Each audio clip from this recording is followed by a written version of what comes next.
Let's get it Alright. started. Yeah. Recording started. So, it has been a little bit of time since our last session, not too long. Were those that were here, would any of you like to recount the events of last session for those of us that weren't around?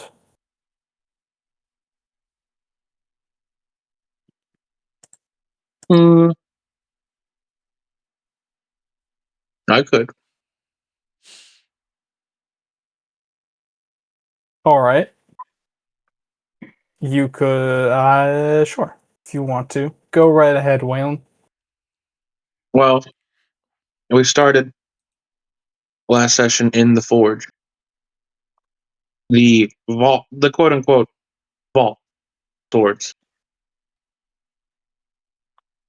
To which we all started poking around.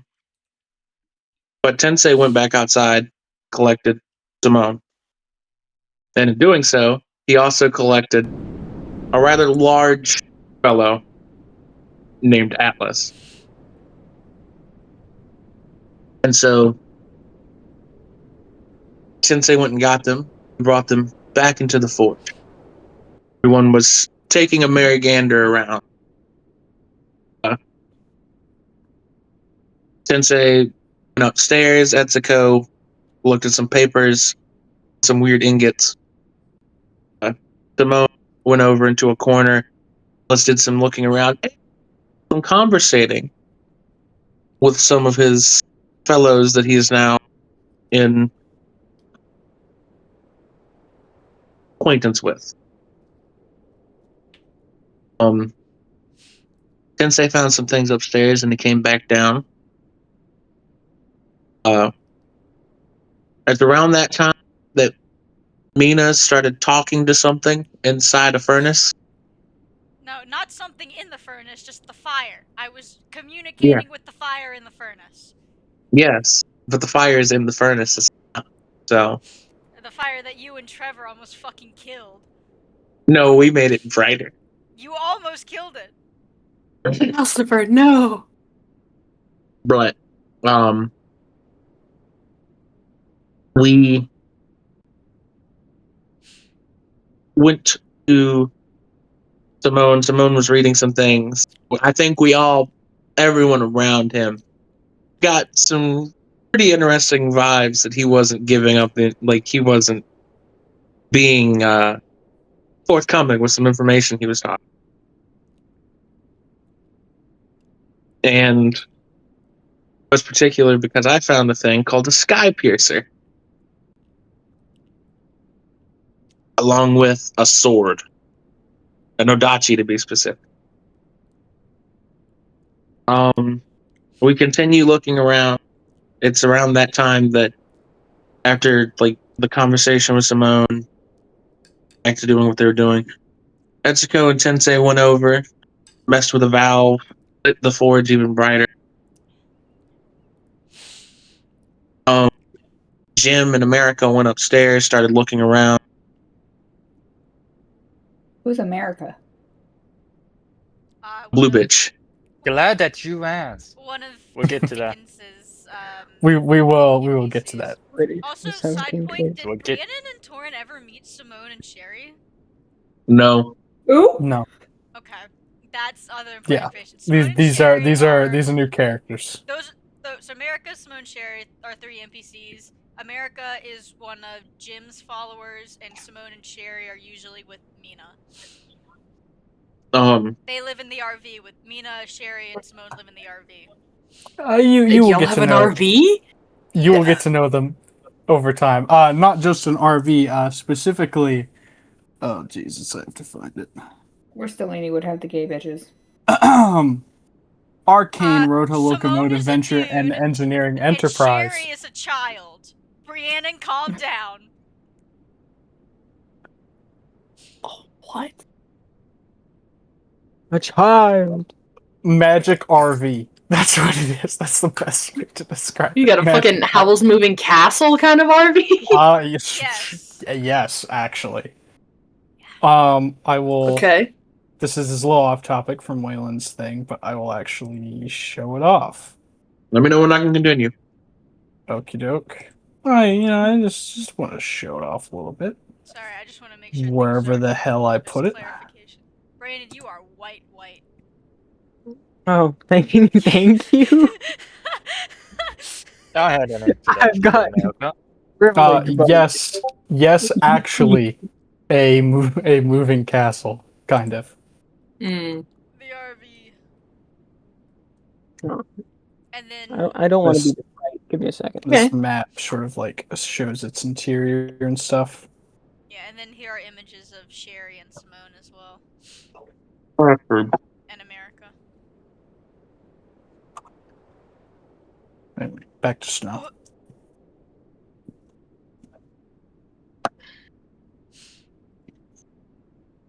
All right, continue, Weylyn. Yes, Weylyn, continue, please. Oh, he's gone. There he is. He's No, I'm back. back.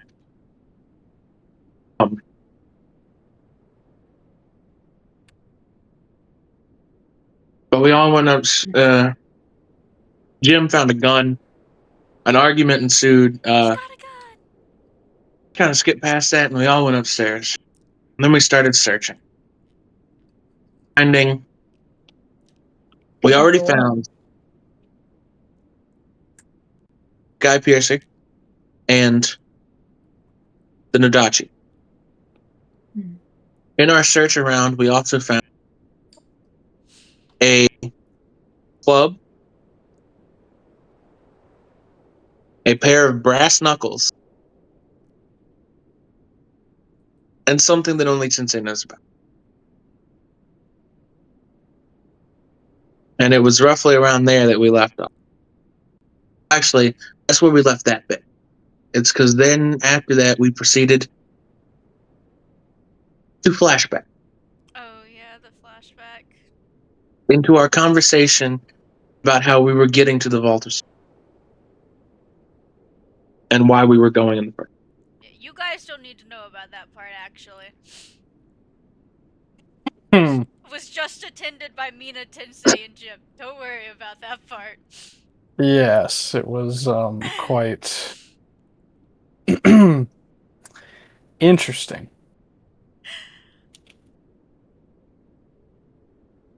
There was a lot of British. I didn't appreciate it. There was a Thank lot God I of- wasn't there.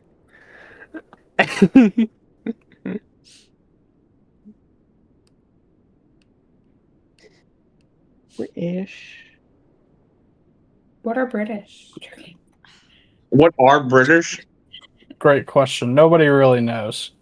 You know, in this universe. I don't know. I went to Alien Germany. species. I have to pull out the fucking iPad to read DMs on Discord because I can't open my DMs right now because I have Discord pulled up recording it, and I'm using my hotspot for Wi-Fi because my Wi-Fi fucking disappeared again. Disappear.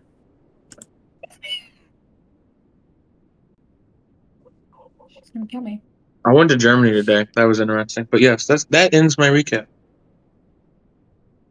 Intriguing. I've always wanted to visit Germany. Germany and Ireland. How dare you, Briannon? Yes. Millie, do you have anything to add to the recap? I heard that meow. That was adorable. Millie, you have anything to add? I hear her meowing. Great assessment. Thank you, Millie. Anything else?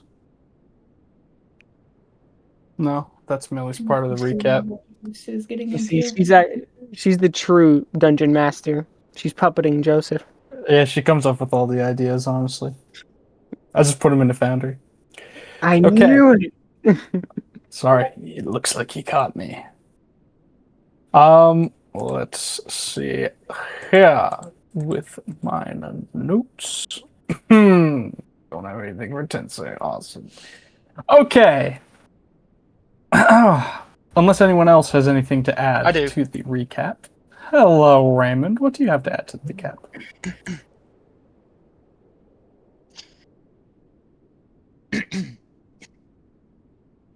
So more or less, we went inside a old building, rummaged through some old dead guys' stuff, Tensei went outside, came back with giant metal man. Atlas. Uh, uh, Jim blasted Atlas. Tried to, anyways. Tried and failed. Which, if I remember, resulted in him picking you up off the ground and being mad at you. Not only did he miss Which once, you he missed didn't. twice. I'm sorry, you had your chance. You decided to omit that in your retelling. Anyways. Yeah, no, I tried to stab him. Didn't work out. Yeah, Tensei went upstairs, got a bunch of swords, came downstairs, showed us the swords. Mina talked to Fire. Jim and America went upstairs to look at the old Victorian British room. Jim found gun. Jim and America had a lovely discussion. Weylyn shaking his head, but it was in a language Lovely he doesn't discussions know. don't end in yelling that can be heard downstairs.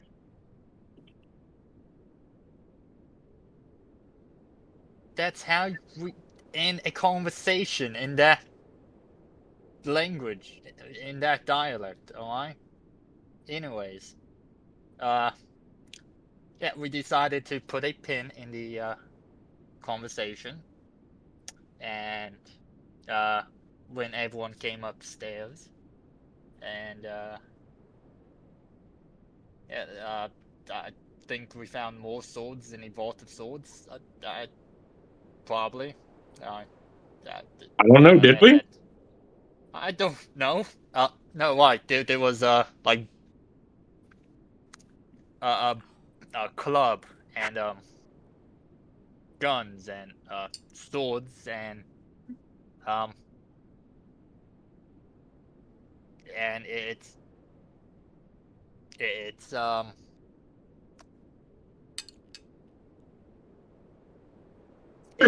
all related to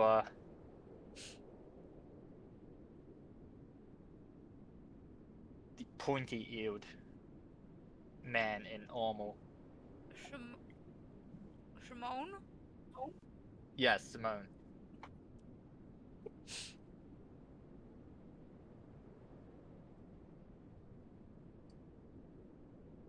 I couldn't tell if you were talking about Atlas or Shimon there for a second because they both got armor. I didn't know either. You had us both befuddled. Well, I said the pointed-eared man, like he. I don't know what No, Atlas he's has a got nerd. under his helmet. True. Well, the helmet has almost looks like pointy ears. But please continue. Yeah, no, then he flashed back, and yeah, that's about it.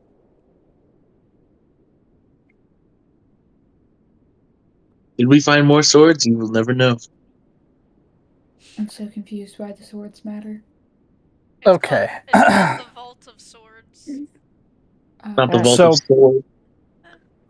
To give a little bit of an extended recap, one of our number received some. What's a good way of putting this?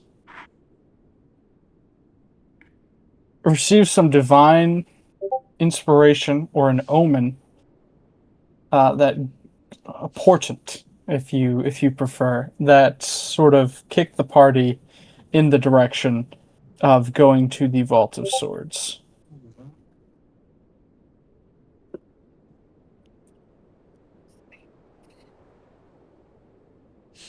The Vault of Swords being this this location right off of the western edge of the coast that leads to Briannon's in a phone call. The manager duties They never Man, end. even when she's not working, she's working. It's crazy. I gotta be right back. They ordered pizza. I must grab some. Go grab some. Go. Apologize. Alrighty. Let's see here.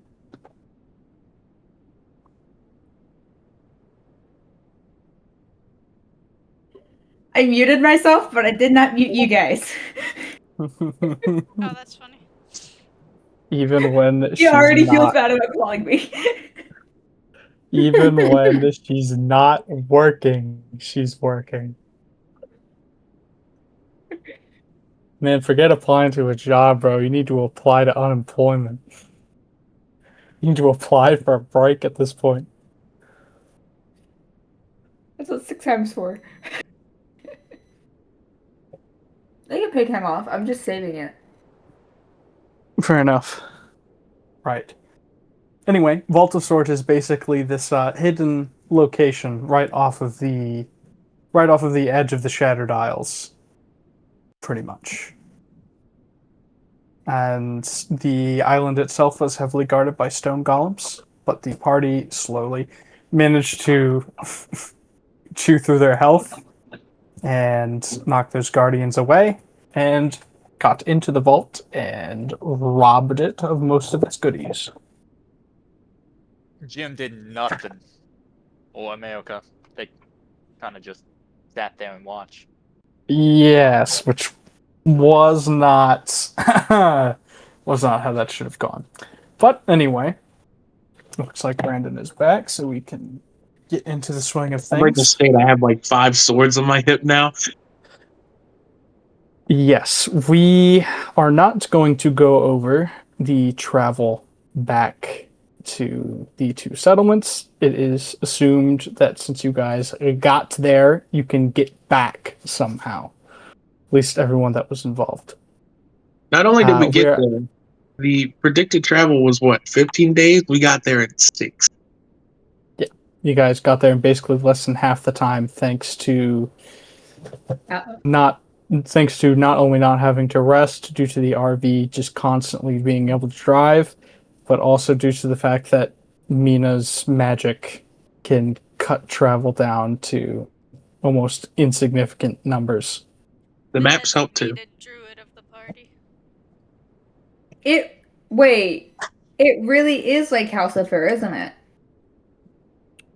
Like what? What the Fire.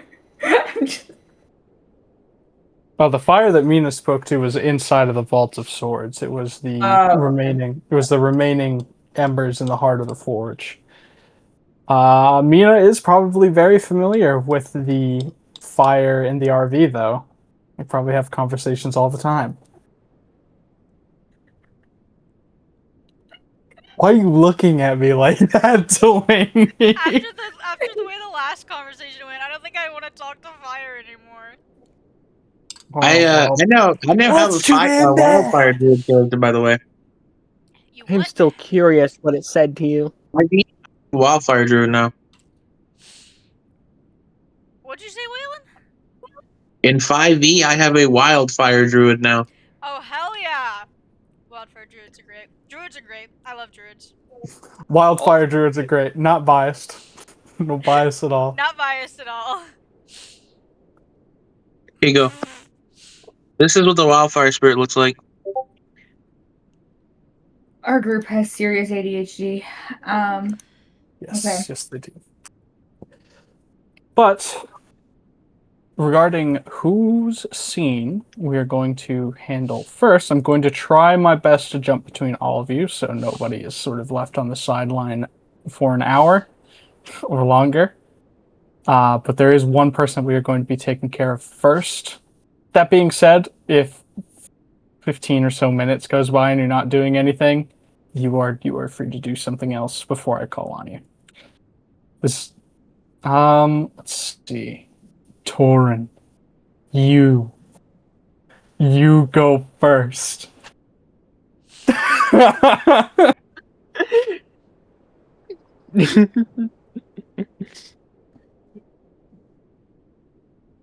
I like how everyone pulled up in a magical like RV. Meanwhile, I just walked. Everything is in walking distance. On my Anything's way. in walking distance. You heard that Lord of the Rings sound about like him writing the books, and they walk. Walk, walk, walk. Walk. Somebody's following them. Torin, you're muted, Torin. Corin's heat's on. Oh man. Communicate through charades. Wait, Start- dude. Oh, it's not that bad. Don't worry, I'll interpret them. Excellent. Okay. So, damn. Throwing out the sign language curses, bro. Come on. I know how to say abortion soda. I also know how to say abortion soda. I didn't know abortion. I just Weylyn's over here like I just know I abortion. just know abortion. Y'all know what ASL for pasteurized milk is? No. No, Oh. that's crazy. Pasteurized. Raymond, are you doing ASL right now?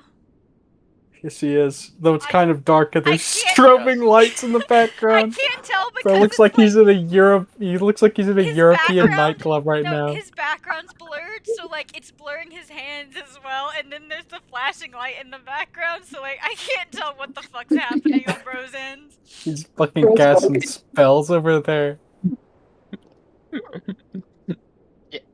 Flashing lights. All right. Why are there flashing Blind lights? by the light. Let's get back on track. Triss. You haven't really had time to look through your sheet. Sorry, I didn't really go through the foundry. But I checked through your feats. There wasn't really anything in there that really affects you all that much. One thing to note, actually, is that anyone who has +1 BAB at this point gets power attack. That was one thing from the rules, from the Elephant in the Room rules that we got. But you don't have power attack. All of your feats actually aren't related to Elephant in the Room. You just have like a lot of stuff related to combat reflexes and flying. You're the best flyer in the party. You can hit them. You can hit wacky ass fucking Tony Hawk Pro Skater tricks while in the air. Check some flying feeds. Just do the fucking. You are able to hit the Jesus Christ pose in the air with no consequences whatsoever. Fly. Hell yeah. All One new feet important thing- economy. One important thing to note is that due to your stat block, the spell Blur that I believe you gave a small description for, it's in your spell-like tab, that is actually constantly active. Unless you decide to turn it off. Is it like a cloak of displacement? Oh. Yeah, pretty much. And I will note, all you need to attempt stealth is concealment. That spell grants you concealment. So it could just disappear. Be like, Yeah, pretty much. okay. Hell yeah. All you need to hide is some form of concealment generally. So you can just kind of, I think you and Mina are the only people in the party who can just stealth in bright light. just hide the fuck off.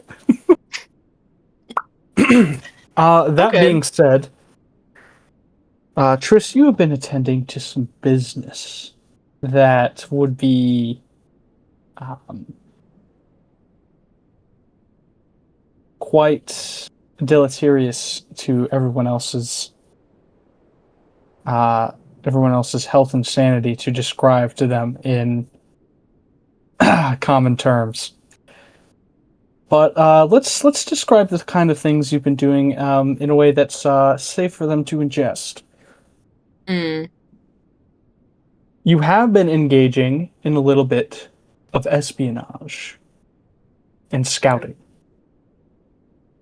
You have gained insight into the lands beyond this region.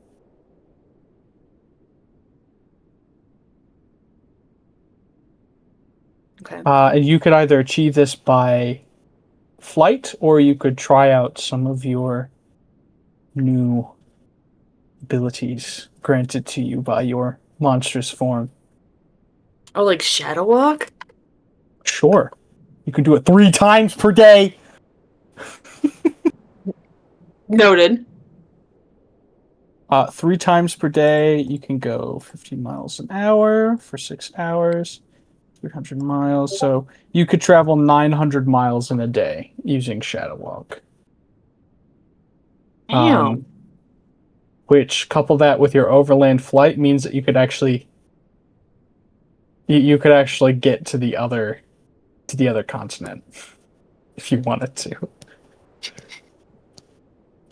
Because Shadow Walk does not care what type of terrain you're on.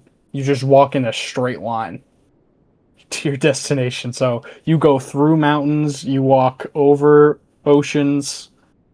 You just kind of, it's like the community affectionately calls it poor man's teleport, because that's effectively what it is. Poor man's teleport. By the way, teleport is a 5th level spell. Just to let you know.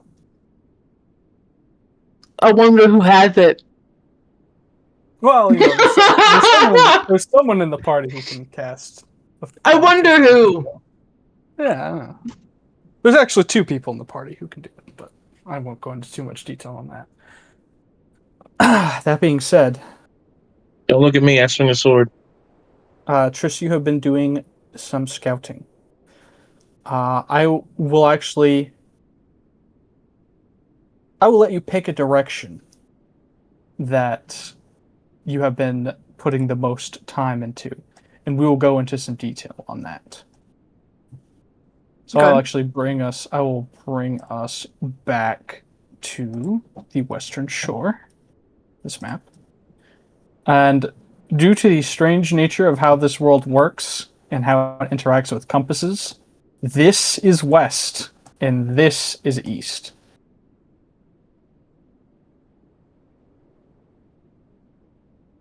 East and west are flipped. Is this south? Nope, that's north. Just east and west are flipped. What the fuck? What? Yes, Okay. It is a very strange quirk of this world that has been noted ever since the earliest expeditions. Wait, so does that mean the sun rises? The sun Yeah, rises in the west and sets in the east.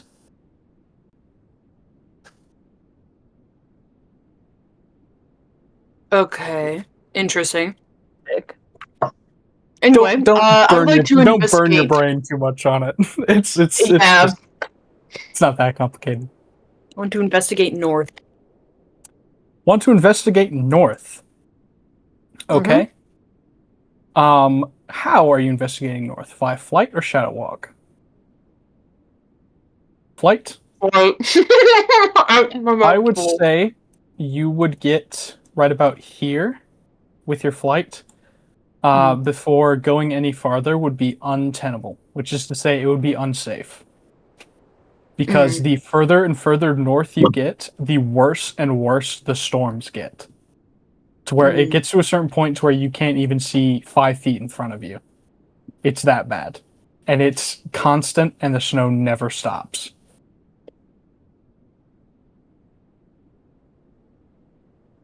Okay. Now I won't go too far.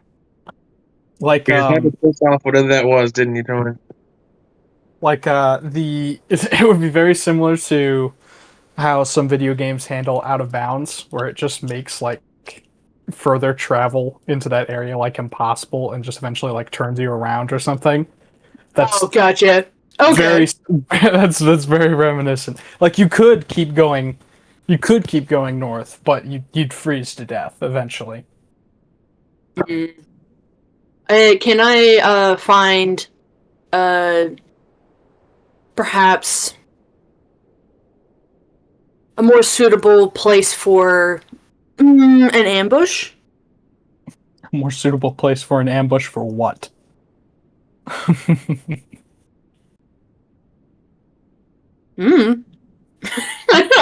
I guess just like a good place for a boss battle, I guess. But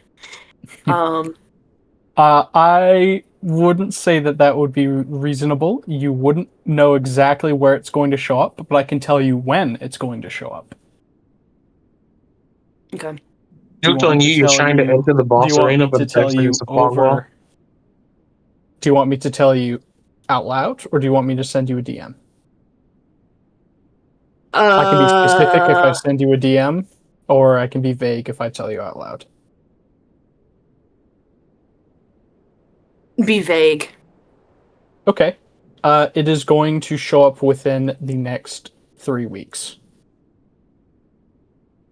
Okay. Do I have like a calendar thing I can check? Yes. Yeah. Yes, actually, I do have a calendar module. How do I get to that? Hold on. I have to find it. Calendar. Calendar where? You're such an old man. You're old. Okay, well, I can tell you it's not May 2025. I can tell you it's not May 2025. What are we more looking for?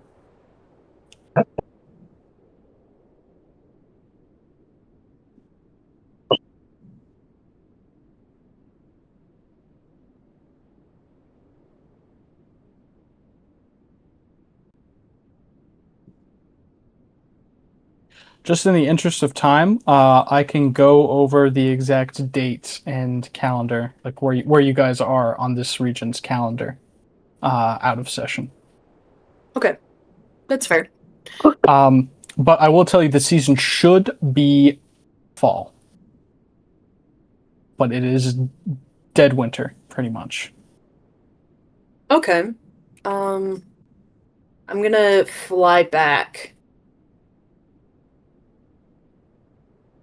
I'm not exactly sure what else to look for.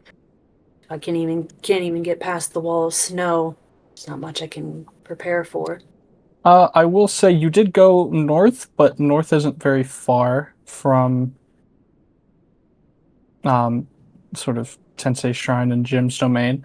So if you want, you could try exploring further south or further east. I would love to explore further this way. Okay. I will say, given just the sheer distance you can travel with Shadow Walk, let me do a little drag roller thing here. Yeah, that's 66 miles. All right. You can go almost like over 9 times that. You could easily almost reach the ocean, like the easternmost ocean. Actually, probably not almost. You could probably easily reach that within a day or two. So it's less of a matter of how far you can go and more of a matter of where you want to go. Where do you want to go? Climb and back, and we'll be off. Shut the fuck up! God damn! I can take you to any of the whole capitals. Touches the beak. Alright, I want to go right here. I want to try and investigate this little area that looks interesting to me. Heading to Whiterun. God damn Even it. outside the game, it still haunts me. Going to solitude, are you? Oh, frick Stormcloak. Jarl of Windhelm. Okay. Enough, bro. Riften, is it? I hear there's a thieves guild there. Okay. Have you been to the Cloud District often? Oh, You should probably join up not. with the Mages Fuck Guild. him. I used to be an adventurer like you. Then I took an arrow in the knee. Oh, somebody stole your sweet roll. Sorry, go ahead. Yes. Let's Crazy. continue. They make you guys start taking damage every time you make a Skyrim reference. Yes. Actually, no. Every further Skyrim joke adds another D6. But No, it my should be a character's so D20. squishy though. What about Oblivion? No, not Oblivion either. I'm still Skyrim, bro. My Animal Crossing island is literally named Tamriel. As you Bruh. explore more further in this direction, Better than since Giant Mind's it was Lelandburg. since it was still pretty much like the transition between summer and fall, only but a couple of weeks ago, the temperature of the inland waters are actually surprisingly still pretty warm. The further east you go, you notice that there are actually still surprisingly some patches of lake shoreline that don't have snow. Okay. However, there is another issue. Oh. That issue being that there seems to be a bit of tension in this region.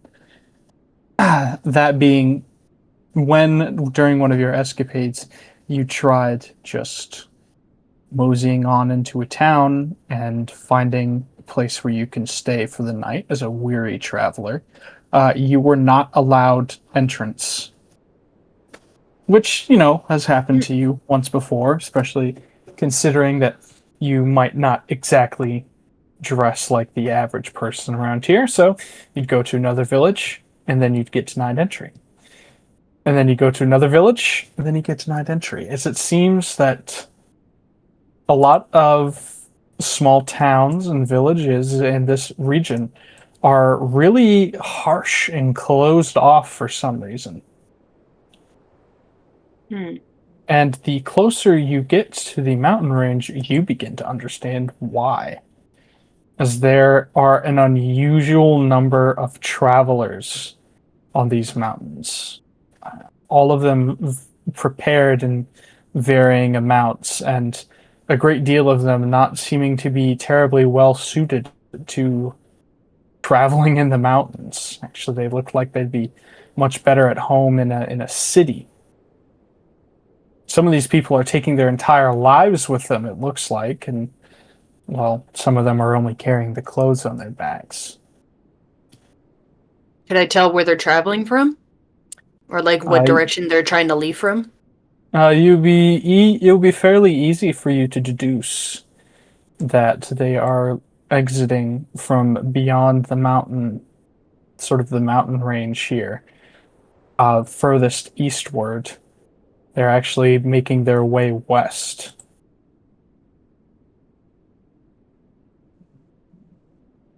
Wait, wasn't west this way?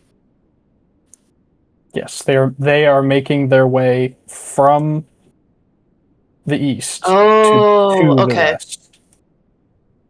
Okay. Seems to be like a large influx of people. That is what captures your attention during the course of this downtime. I just realized something about the east and west being changed. It's this world's equivalent to the Starbucks game not having where the Russians don't have pizza. Interesting comparison to compare basic cardinal directions to pizza. Can I explore any more, or is this the same kind of situation through, like, down here as well? You do encounter a similar situation down here. There are migrants coming through this area as well. It's just the further and further, or the closer and closer towards the mountains that you get, the more inhospitable and snowy it gets. So the people that you do find down here are you either find scarce few travelers down here, or you don't find living travelers. Oh. Can I stop one of the travelers? I wanna. And by the way, if you were to go, you can kind of cover like this entire area within a couple of days. You can kind of just like pan through the area. Similar situation to the north. The greatest influx of people seems to be the greatest influx of successful people seems to be in this middle region here. Okay, noted. So there is definitely somehow of a mountain pass going through there. And you could speak to some of the travelers if you wanted to, but that would... how you would end up doing that is... that's where my main concern lies. I'm sure you're, going to try to be subtle with it. You're not just going to descend from the sky and be like, "Hello, traveler." Hello, everyone. How are you? Fine, thank you. Exactly. No, but just like land like out of sight and then walk like from one of the look like I'm coming from the village and stuff to see like what they're doing. Okay. And you would see that you're not the only one. Let's say through some of the interactions that you'd see, you land in just a random village that you find. You'd see that you are not the only one who who becomes victim of getting turned away by these sort of insular villages. As regardless of how haggard and worn or starved or desperate they seem to be, very few villages end up taking in these migrants, with most of them being forced to camp outside in the not as snowy as some other regions you've seen, but still snowy and cold areas. Okay. I want to try looking for a particularly interesting behavior that you notice, sort of a scene. The conscience and heart of innocent youth is much more empathetic towards people that are suffering than adults are. So you see one select scene in this village where a small child travels a long distance by herself and brings a bag of rice to a struggling family on the sort of the border of this place.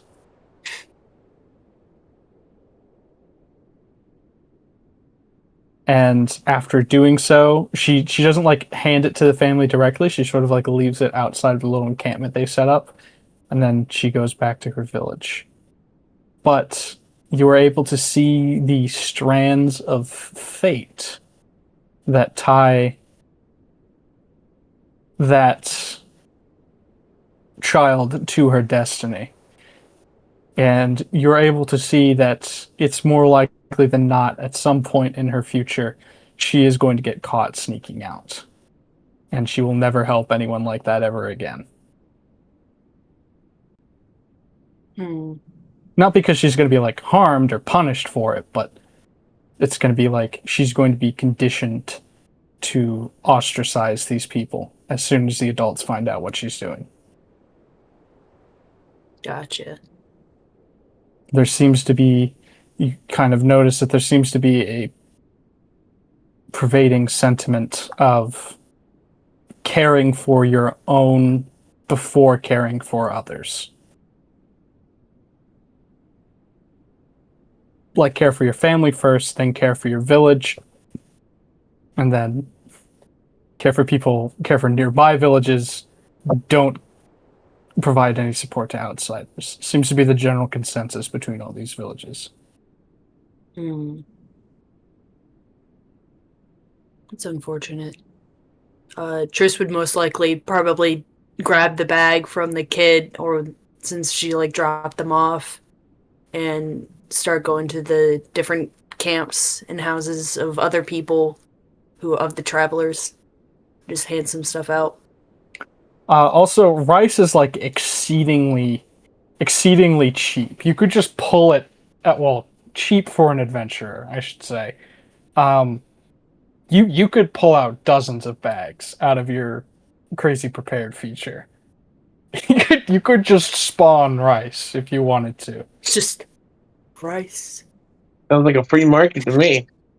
If only I could do that with sake. Yes, you can.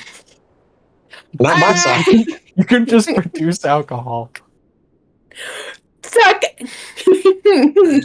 Not special. Can't just pull that out of the bag. It would be like the most basic generic liquor possible. Hey, it is what it is. Someone got to get drunk at least once. So I'd probably start passing out like some food. So are you telling me, remaining completely hidden during a freak snowing season, you will distribute gifts in the dead of night? Probably not. Families that are desperately in need of these gifts. No, I wanted to distribute. You know what? Since instead of grabbing the rice, I'm gonna leave beer there for them, just like a nice six pack. Filling their stockings. Santa man. Yeah, I was about to. No, that's what I was alluding to. It's like you're becoming Santa Claus. Santa man. I will tell you that the general thread, the thread of fate, the fate of these people, is they are either going to die out here, or they are going to move further west to seek help. If you supply them for what they need, you'll either delay their travel or give them enough to be able to eventually sustain themselves if this freak winter goes away. But the fate of these people is to either leave or die, pretty much. So by supporting them, you would be postponing that fate.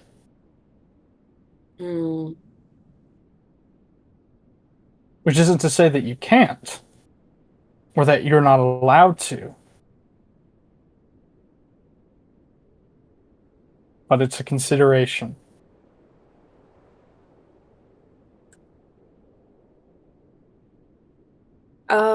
I think I'll just watch for now.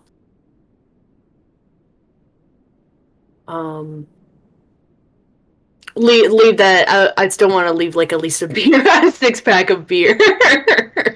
For just one family, or would you supply to greater quantities of people? I mean, it's certainly within your means. What are you saying, Briannon? Santa Claus, Santa Claus, Santa Claus. Damn.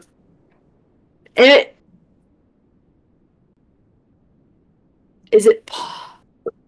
I will say, if you do decide to help, starving migrant families, that will shift you towards that will shift you along the alignment axis to good. To be like one step closer to chaotic good. Oh, right. I gotta be in alignment. You don't have to be any particular. Well, I was about to say you don't have to be any particular alignment, but you're currently chaotic neutral. That would shift you towards chaotic good. Which again isn't a bad thing. There's no, it's not necessarily consequences for that. Well, there are going to be consequences for it, but compelling ones. Not like consequences and everything is going to go to shit, mind you. It's like... Hey man, things happen when you change alignment. You should know. Weylyn is right. Things do indeed happen when you change alignment. I'm the only one Okay. here that has alignment. I think I'm gonna stay the same. You know what? Just have the 6-pack for one family and just be like, One yeah, okay. 6-pack for one family. Fuck all the rest of you guys. This is one family that gets beer tonight. They'll be fine. Everyone else- I everyone mean, else I could is probably long, provide bro. more later on. Just now is a scouting area, so I know the situation at least a little bit better. I could leave a flyer saying go to Tensei's shrine and not to the weird domain that's a little further to the west. Why?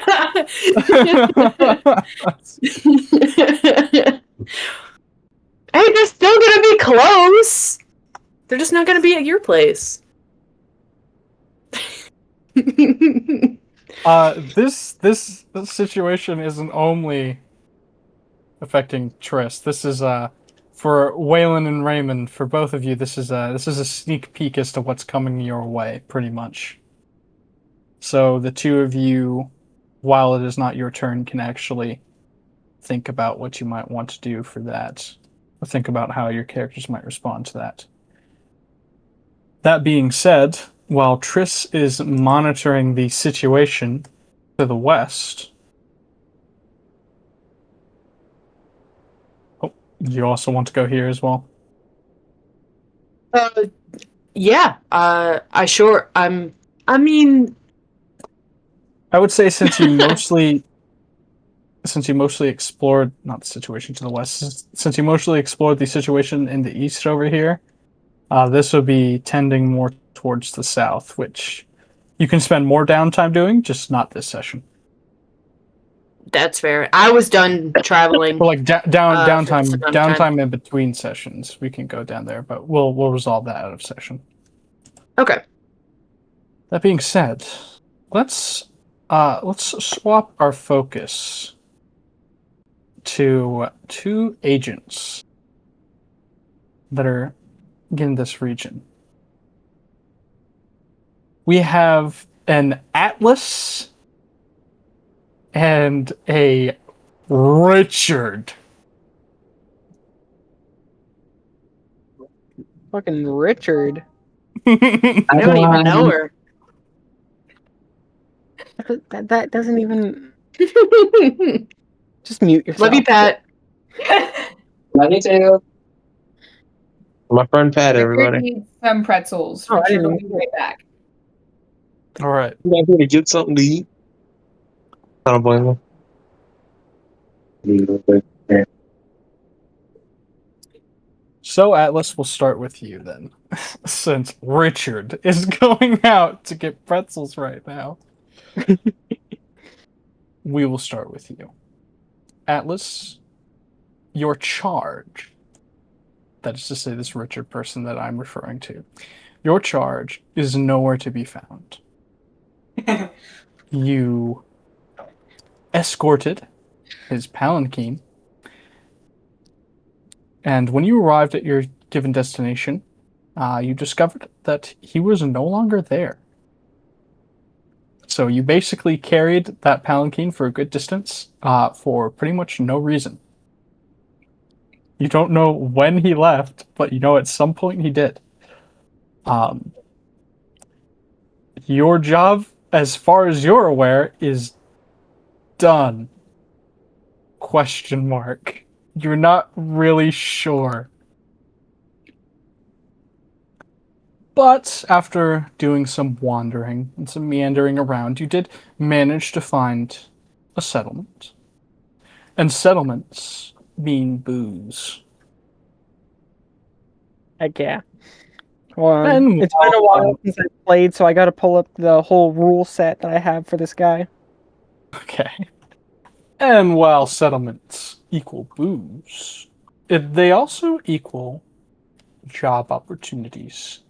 Something to stave off the boredom that isn't alcohol.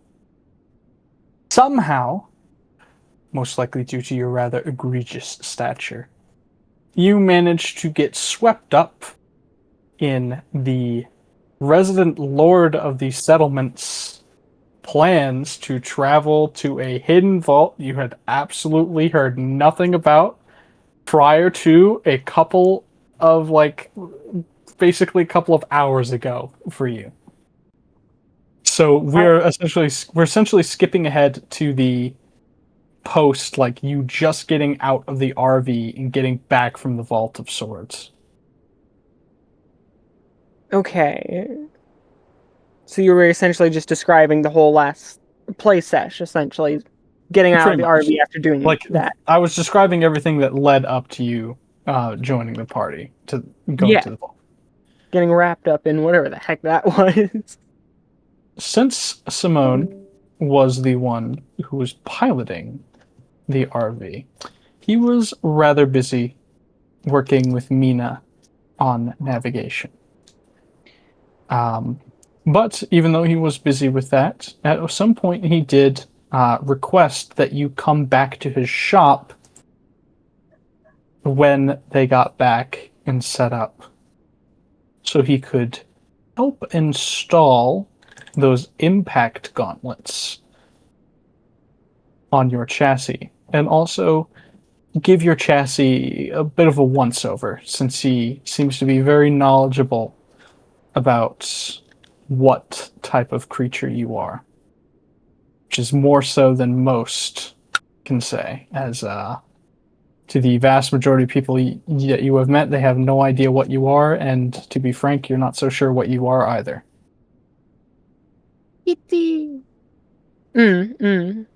Okay.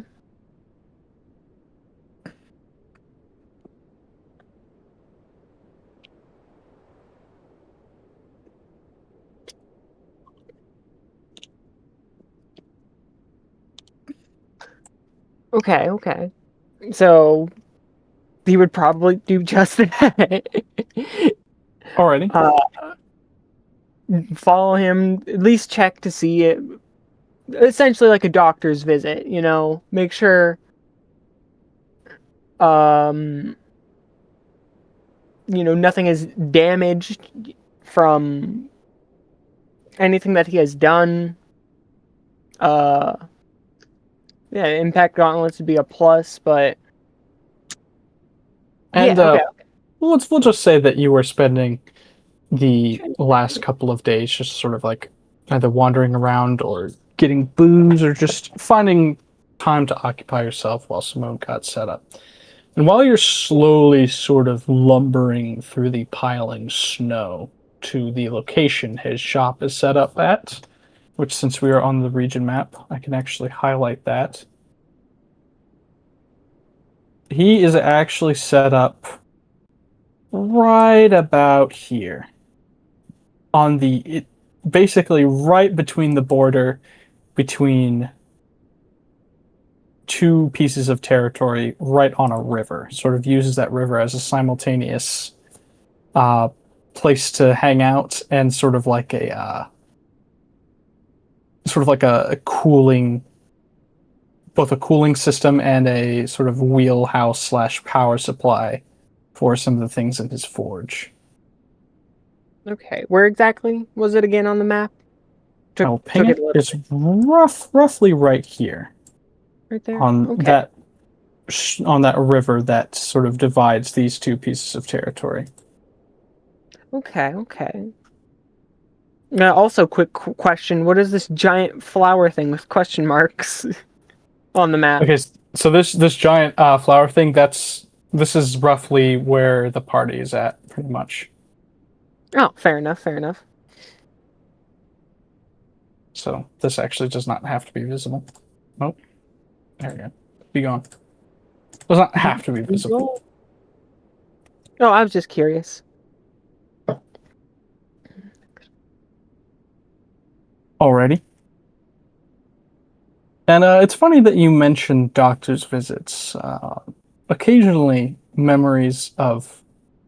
Well, it's not necessarily to say that you're particularly forgetful about the things that happened in your past life. To be very clear, very a good majority of your memories are still very intact and very hard to forget. At least But the traumatic ones. as the centuries have wound on, your mind has sort of gotten almost duller and duller. You would probably attribute it to a very large swath of period where you had no stimulus at all whatsoever, and you were just kind of like stuck in one area before being freed from your imprisonment. But you do remember actually paying a group of doctors a visit after one of your expeditions during the war. They had set up a temporary encampment, and they're funny people, these doctors. They were dressed in strange clothing, and all of them wore bird masks and sort of huddled around each of their patients with, in all due respect, the utmost care placed in helping to patch up their wounds or heal their ailments, but they all seemed very odd to you at the time. It's also an especially humorous angle, considering that you were tall even then. So you got like the most ridiculous angle of like a bird mask looking up at you, and just like half a dozen of these bird masks just looking up at you and mumbling something under their masks. You not being able to hear them because they are farther down than you are. So it was. You wouldn't exactly call it frightening, but it was weird. Okay. I mean, what do you mean mumbling, bro? I'm not like They were saying something. Wow. They were saying something into their masks, but you weren't really able to hear them. okay. So you have So- actually had a doctor's visit before. That's a good point, good frame of reference for you. Hey. Be Bless him. blessed. Oh, be blessed. You are hoping this is at least somewhat similar to that. And you eventually find the RV parked on a almost frozen river and completely converted into a stationary shop. It's as if the mobile fortress had been unraveled, disassembled, or peeled like a fruit and then just stuck on the area. It was ultimately a utilitarian structure. It cared more for function over form. Hi. That much is sure.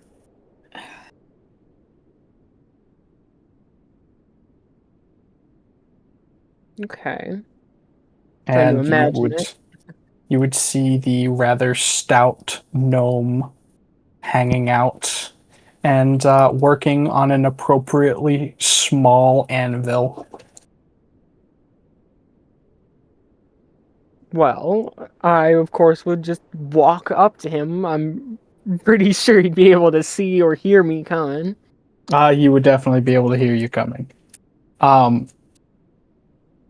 Sort of like your massive metal footsteps just getting progressively louder and louder between like the swings of his hammer on his anvil, until he would eventually stop and look up and flip up his visor for a moment. Okay. I did not expect you to come so soon. You called, and I have arrived. Well, seems to me like you have nothing better to do. Anyway, come here. He just sort of like shoos you, just like waves you over in his direction. And he points to to what looks to you like a comically small stool. Sit. He would definitely walk over to the stool, but maybe hesitate a little before sitting down on it. And somehow, miraculously, this stool, it's like when you sit down on it, it creaks, but it doesn't give way. It more so just like sinks into the ground a little bit. Golly. Okay. Even when you're sitting down, you're more than twice his height. So he'll look up at you and like pinch sort of like his forehead and then turn around and grab something from his shop as he grabs several different sized stools and step ladders to access different parts of your chassis. Okay. Right. First, the gauntlets. Let's get them attuned. And he would go into the back of his shop and grab these gauntlets, which you handed to him after he said he had to make some adjustments to get you to wield them. He'd bring them out, and basically all he did to the gauntlets was expand them outwards a little bit so they could just sort of fit onto your existing hand, like a proper gauntlet would, except just sized for a large creature instead. What do these gauntlets look like? Are they just... What kind of styling are they? So these would be... they're sort of like interlocking plates made out of steel or some metal alloy. You can't really quite tell.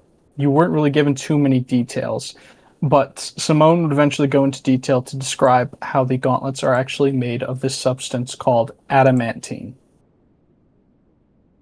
Okay. Does he describe that like directly to Atlas as well? Yeah, he goes on and he describes what adamantine is to you, and you pick up on it eventually because you remember hearing about this substance called adamant at some point in your career as a soldier. How it's a very desirous substance to have as either made into a weapon or as a shield or armor. So you eventually pick up what he's talking about, and you get a general impression of what you could do with it. Okay. Gosh, I really should have made a character that speaks more. He's just sort of like rambling as he's installing this. And as he does so, actually, you sort of like... He's just mostly all the rambling he's doing, he's just sort of like talking to himself and seems to be muttering about something. And you do see like a small pair of eyes just like gloaming at you in the darkness. From like a dark corner of his shop, you just see like a pair of eyes staring at you. Okay. You would definitely ask about that. Those eyes. Are they? And Simone would look up for a second and then look back and continue working on the gauntlets, and goes, "That's just Sherry. Who? She's Sherry. She's terrible at interacting."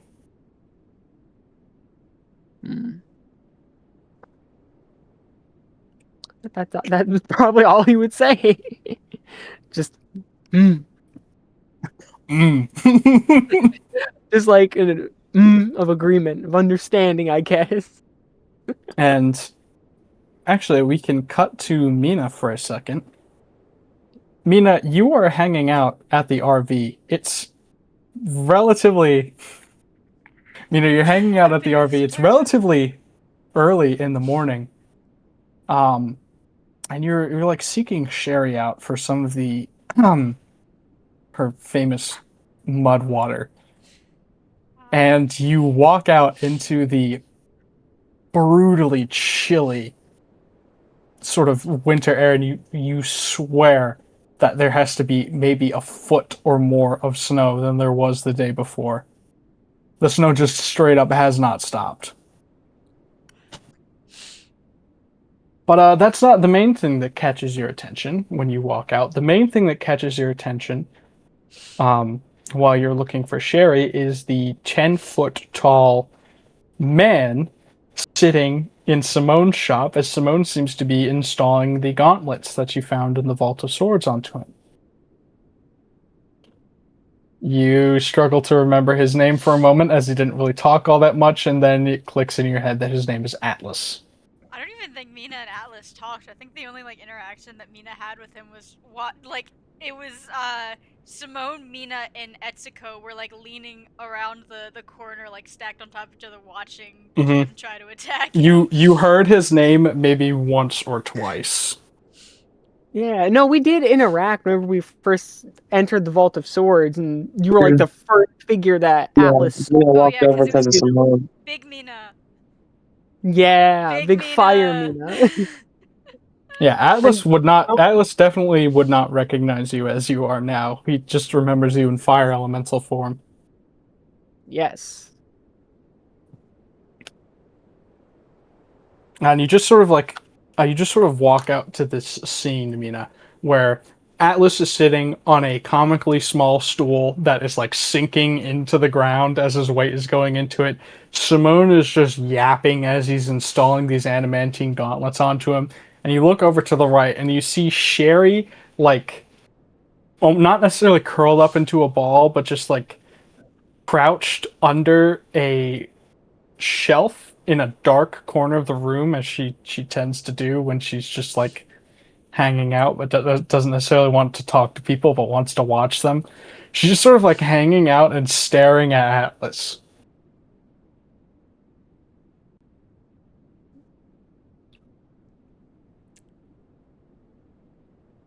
Nice.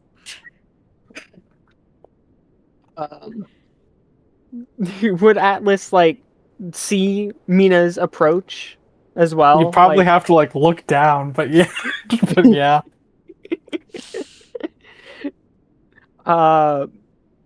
He would kind of just like try and lock eyes to, acknowledge that he sees her, but wouldn't exactly make any words or sounds, just kind of glance at her for a little bit and then kind of space out a little, just kind of looking Prolonged straight. eye contact. Prolonged eye contact. Wait, so is he just staring Mina down like as soon as she steps into the area? No, like he sees that you are up here, looks at you for like 1 or 2 seconds, and then kind of just like maybe goes back to spacing out, staring at the floor or something, Yeah, so Mina gets like acknowledged. And then Atlas stares back off into the distance. Back the fuck up there, Briannon. Alright. But why?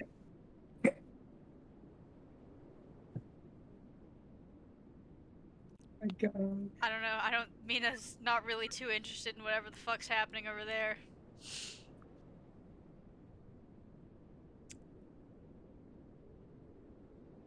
Yeah, Atlas does not smell good. Bro stinks. Bad. He's just gonna bring that up out of nowhere. that is the first. The first thing you notice about him is his height. The second thing that you notice is his smell.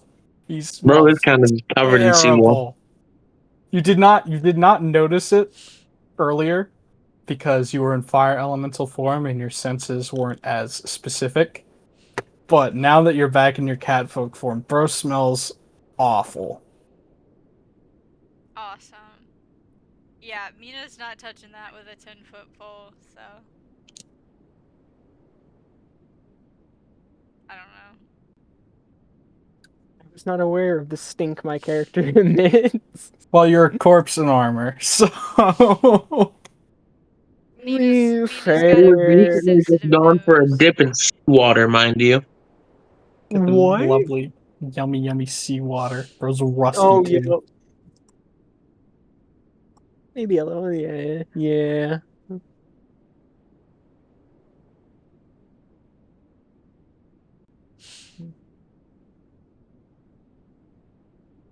And after the second gauntlet, After the second gauntlet is installed, Mina, you are just getting the privilege to be able to walk away and mind your own business and have your day to yourself before Simone calls you over. God damn it.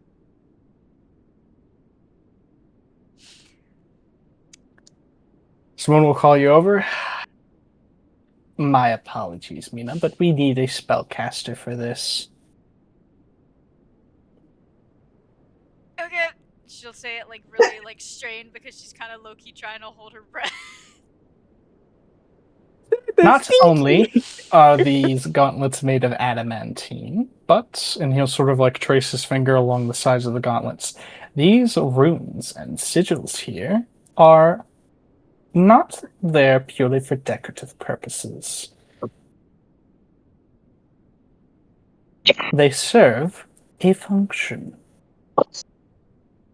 I should know. I helped prototype these. And he would then sort of like do like an excessive gesticulation towards you, Mina. Go on, cast a spell. What? Any spell?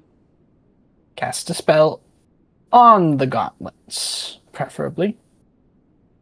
Not This your would kind of- strongest spell either, just something with middling power. Just to over the table translate this, you can cast any spell that would work for this is 3rd level or lower. Airball. Fireball would Ah. work, yes. Fireball! Atlas would kind of just hold out his arms like this, presenting them, I guess, to her. Can I actually wait? I can't actually cast Fireball. That's funny. You can indeed spontaneously cast Fireball, yes. I don't care how small the room is. I cast Fireball! I would like to cast Fireball. I haven't gotten to use this spell yet. Okay. Airball. You're casting Fireball on the gauntlets. Yes. Alright, well describe how you do that. She's like, okay. Ball of fire in her hands, just chucks it at him. That's a bit different. Fireball!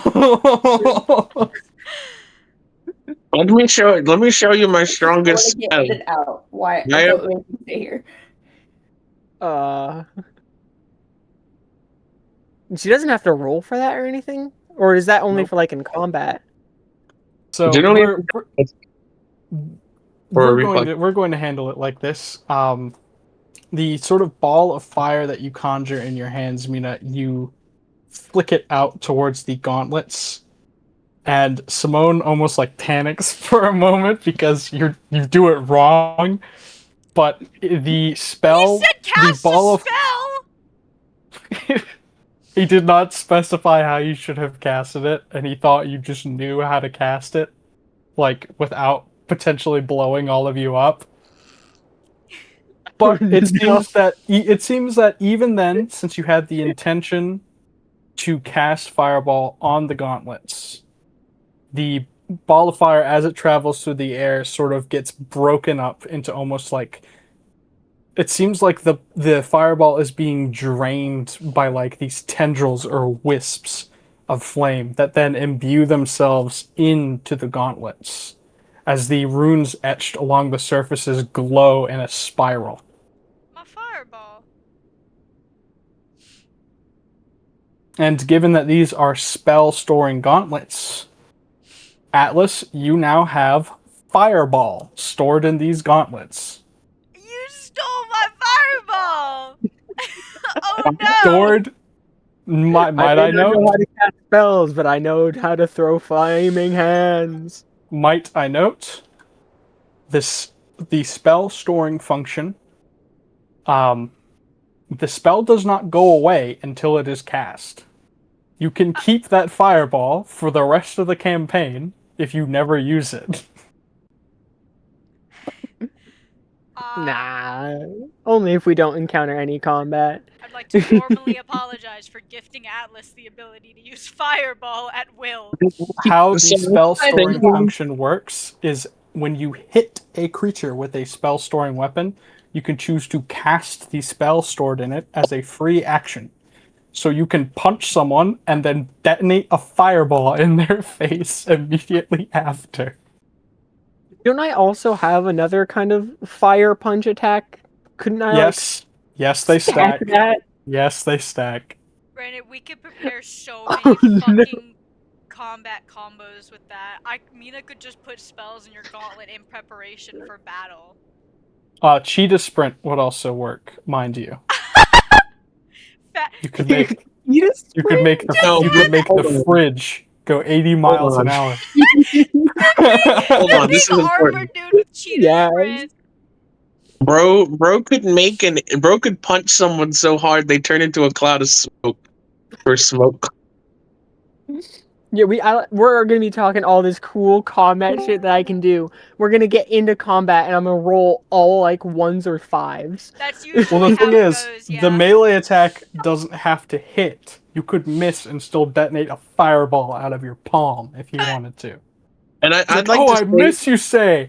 How about a point-blank fireball? I Dodge don't care how big this. the room is. I cast fireball. I'd like to Very say, fucking casual. I just think of the joke video of, let me show you my strongest spell. Oh.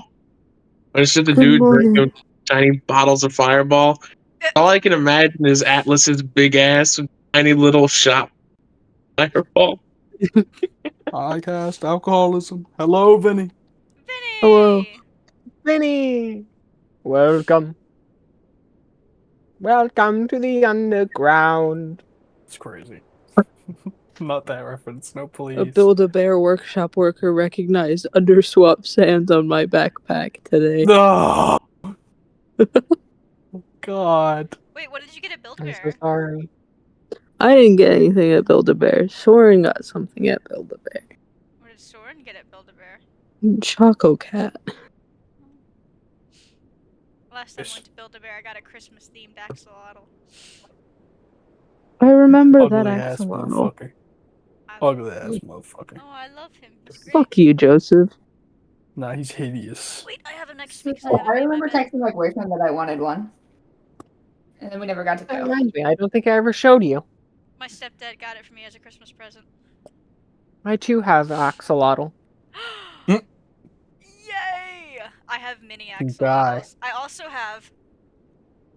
That little man. Raymond, why are there flashing lights above you? the big one. Don't worry. Oh! I'm surprised I didn't see that one whenever we were over there. Yeah, this Raymond's is- at the disco. This is Pepto-Bismol. Waylon, are you Oh, just hi, laying on a Jenny. couch right now? Hey, Waylon's laying on a couch in the nether. The nether. I am indeed in the nether. Have you guys started yet? Yes. We're- Yeah. Yeah. Oh, okay, thank God. I was like, please tell me you did not wait like an hour and a half for we me. have not. We have been going through some roleplay scenes. In fact, we are Okay. actually going to switch. Oh, jeez, that's horrifying. Link, get that shit out of here. We are No, going leave to. it there. Fuck you, Wait. Joseph. You We think are that's going to switch. From. Let's see, what would be a good pair here? Richard.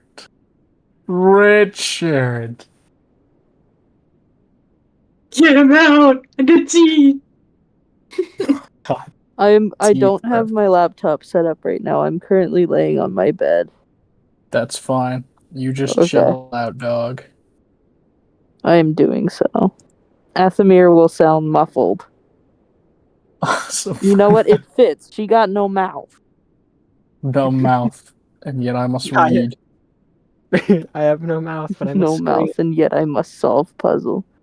I have no mouth, and yet I must drink tea. Dear God, not Richard. No mouth, and Richard. yet I must library. Everyone's talking about Richard. What about Porchard? Briannon, you're Richard. I know I'm Richard. I'm also What? trying to fight through a crash. I'm excited to play. We'll play. But I was just waiting It past is. You need some Richard coffee. jokes. I got quiet. Who the fuck is Richard? It is a crucial question, Richard. After you left your assigned bodyguard to engage in the assigned task that has been given to you, let's just say, where do you focus your attention and where do you focus your efforts? It's next to effortless for you to blend in. Yeah. Yeah. Didn't expect to have so much choice. I don't know why. But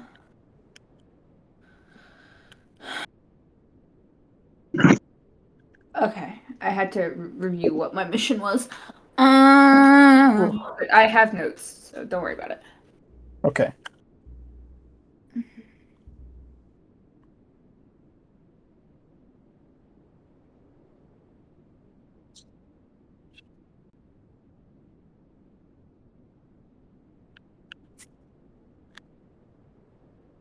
Okay.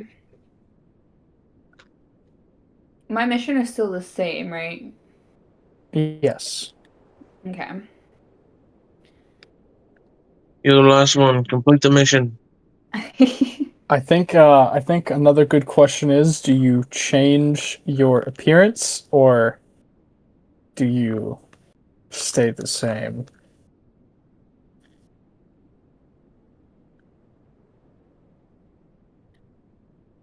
I think I head to.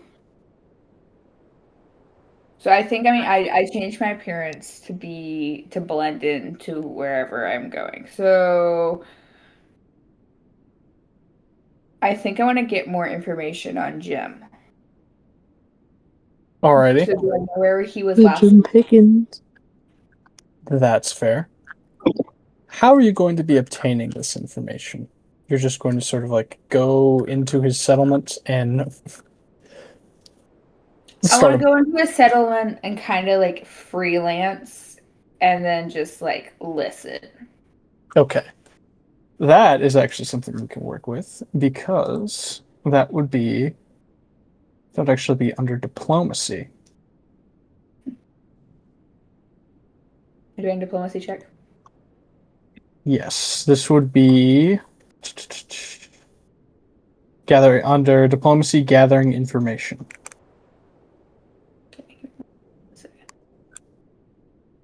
So, what type of information are you trying to gather first and foremost?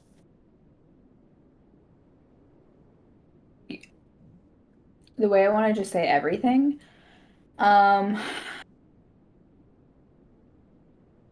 What do I know about him that you can say in front of everybody? What I can tell you about Jim that you would know right off the rip is that he is a lord. He's like actually a lord, but he is estranged from the rest of his family. Yeah, I remember that. Okay. Out of his family, he actually owns the largest parcel of land. It would not exactly be said that Jim's family owns land so much as operates a racket in that region, so to speak. I think I just want to see like how he treats the like the other lords in the area and how he like gets on with them so I can have an idea of what angle I want to hit him with.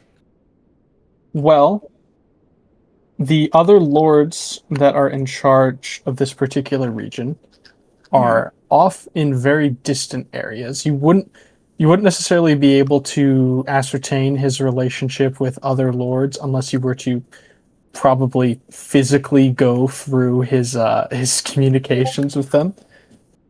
But you could get a very good impression on how he treats his people based on just like spending time in his settlement. And then that is what I will do. So, and that and how he treats his people would also give you a impression on just who he is as a lord and what type of person he is. Yeah. So you can go ahead and give me a diplomacy roll. However, there are going to be some things that you have figured out just right off the bat. But go ahead and give me Yeah. your diplomacy first. Let me figure out how to use this website again. That's fair. That's fair. It would be in your skills tab. Yeah, I've gotten there. I just have to like. There's a little Click the die. D20 on the Oh, right. cool. There you go. And then you just click normal. Woo! 17.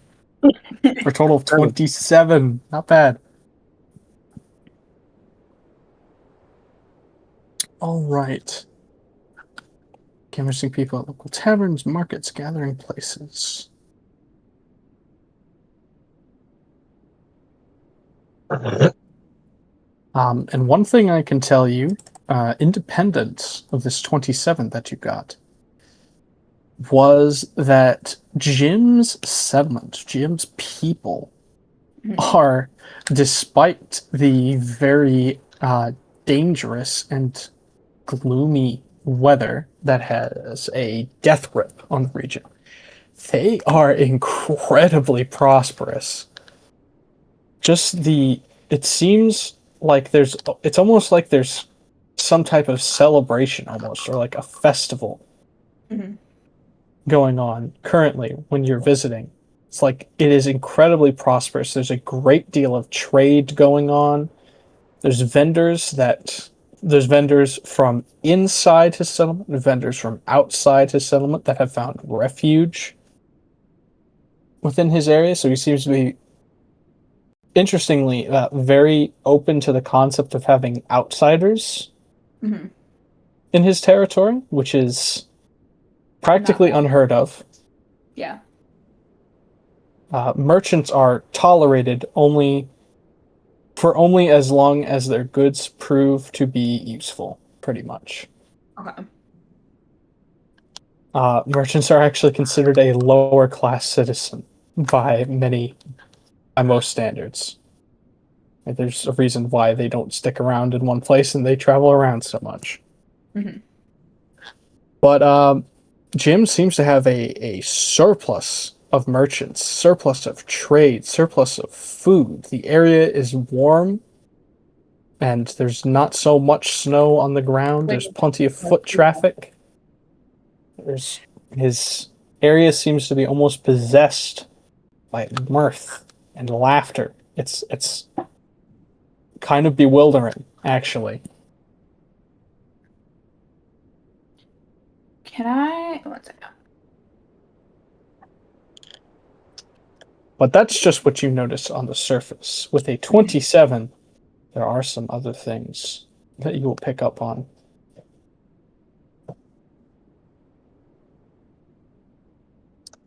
One of the biggest and most important of those things is a very conspicuous lack of guards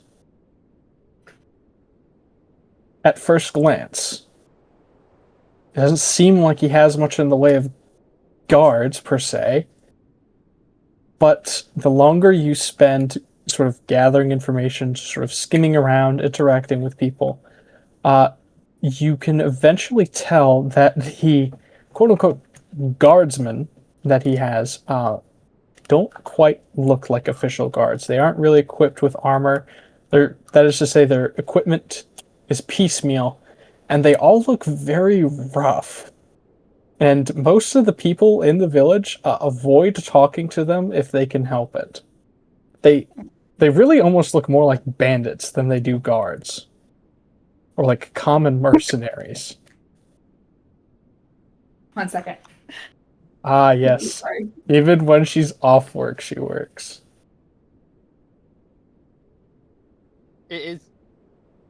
I'm being audited by Briannon.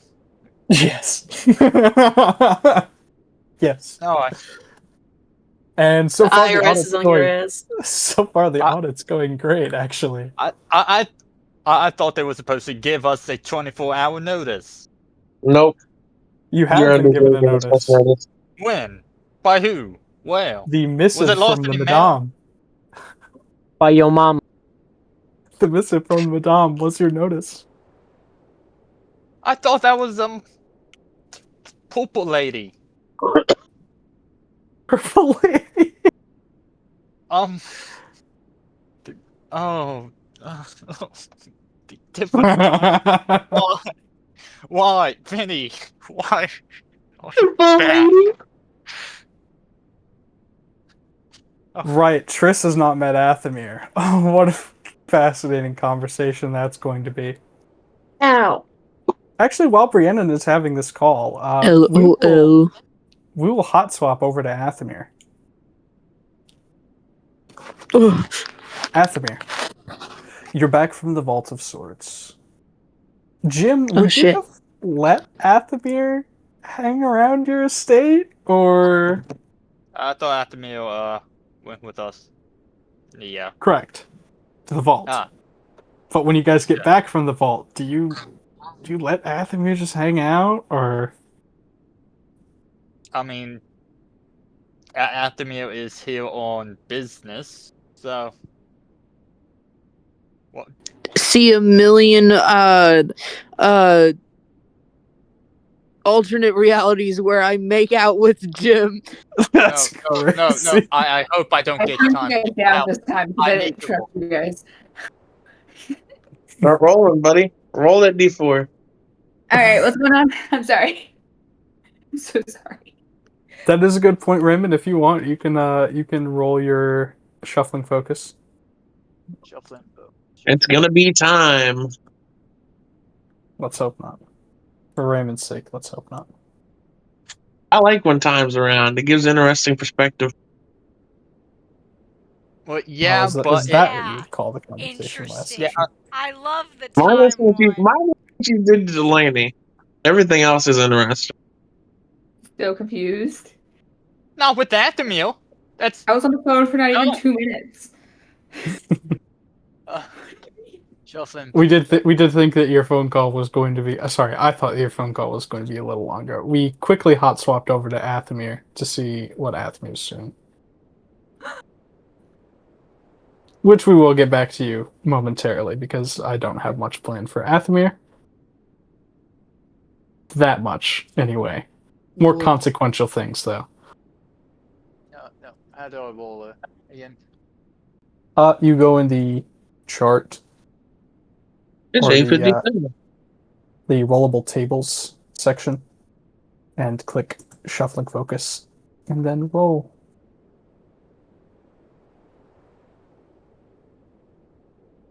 It should be the icon to the right of the little book, the journals tab.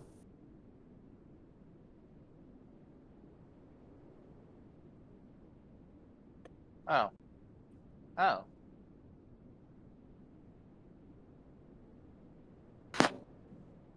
It's right a little low on the conversation. I might have to dip. That's fair. You did say that you were going to leave at, like, exactly 9, so... Yeah. Exactly. You got Go right 3. ahead, bro. I'm so sorry. I was We- here we late, have- team. No, Dad! No, you're good, it's all right, buddy. Torn. You're We good. have covered your section. You are free to leave. Okay, gotcha. That was my next question. Y'all have fun. I love you, guys. Torn. Get a good one. Goodbye. Good night, guys. Good Good night. night. Let's see. What did you get, Raymond? Light. One of the two that you constantly switch between. Yes, but I'm fine with it now. In Athemir's presence. We you swapped. baby boy. That's great. We've got I do not give consent for your temporal form to be interacting with me like that. The mouth appears. mouth appears. That's crazy. But indeed, Jim's shuffling focus for today is light. He is safe from My wrath. Athemir's whatever we want to call that. My wrath. We're saved from Athemir's Rathemir. Yeah. Athemir's That being said- Rathemir. that being said, Athamir, due to the fact that you were sort of staying in Jim's estate on business, Jim, how well do you treat your guest?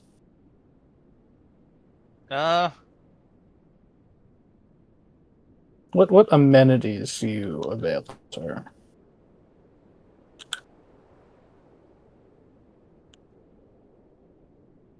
I suppose, I want hot spring. Well, actually, that is an option. Jim does have a hot spring. What's next? You want ramen noodle? Yeah. Noodle singular. Yeah. Yeah. Yeah. It's singular. Ugh. I What is suppose. bro doing over there? Cranking it. That's crazy. Sorry, continue. I'm sorry.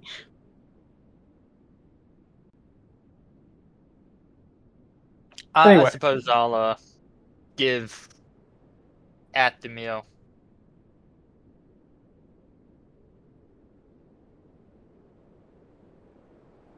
I'll given that she is representative of the madame, I'll treat her well, I suppose. Nah, Yeah. not to the extent I would a high-ranking noble, but And that would be. better than a servant, but less than a noble. There's a sweet spot right in between. Well, That makes sense. That makes a good deal of sense. Athamir, in your downtime between having interesting discussions with Jim, shall we say, that we can cover later out of session between the two of you. But between having these discussions and having a little bit of downtime, you do get some time to yourself in the evening to go over the events of the last couple of days. Jim, I take it you do not offer Athamir your resources in the form of your maps and your scrolls and things like that. You have that more of like tucked away in a private area. yes. Being, understandably, that the Lord of the Estate has not availed you of these resources, Athamir, you are forced to rely on your own stock. That, well, due to your low strength score, you can't really carry much. So your current stock of items is found rather wanting. Damn. But there is a place. There is a place you can go to at any given point in time. Oh, wow. Oh, I And this see. this place is located in your mind. Which is to say that you have to meditate if you want to go there. Gotcha. What does that many maps and stuff? Wait, so does Jim have a hot spring? Yes. Jim does indeed have a hot spring. Am I allowed to use that? I suppose. You've availed lesser guests of your hot spring. It's fine. I will meditate in the waters. I will meditate on this. Naked. No, inviting. we thought you'd be wearing all of your clothes. Naked and inviting. That's crazy. Crazy. Tapping the seat next to me and winking at Jim. I'm joking. I'm not. Jim is not there. Jim would not. Jim has better things to do. Ugh, damn. Someone's auditing me. Oh, I have to prepare for that. Yeah, Jim's currently playing Civ 6. You don't know that you're being audited, though. Athamir would basically do the thing of like, if you need me, I'll be meditating in the hot spring. If that's all right with you.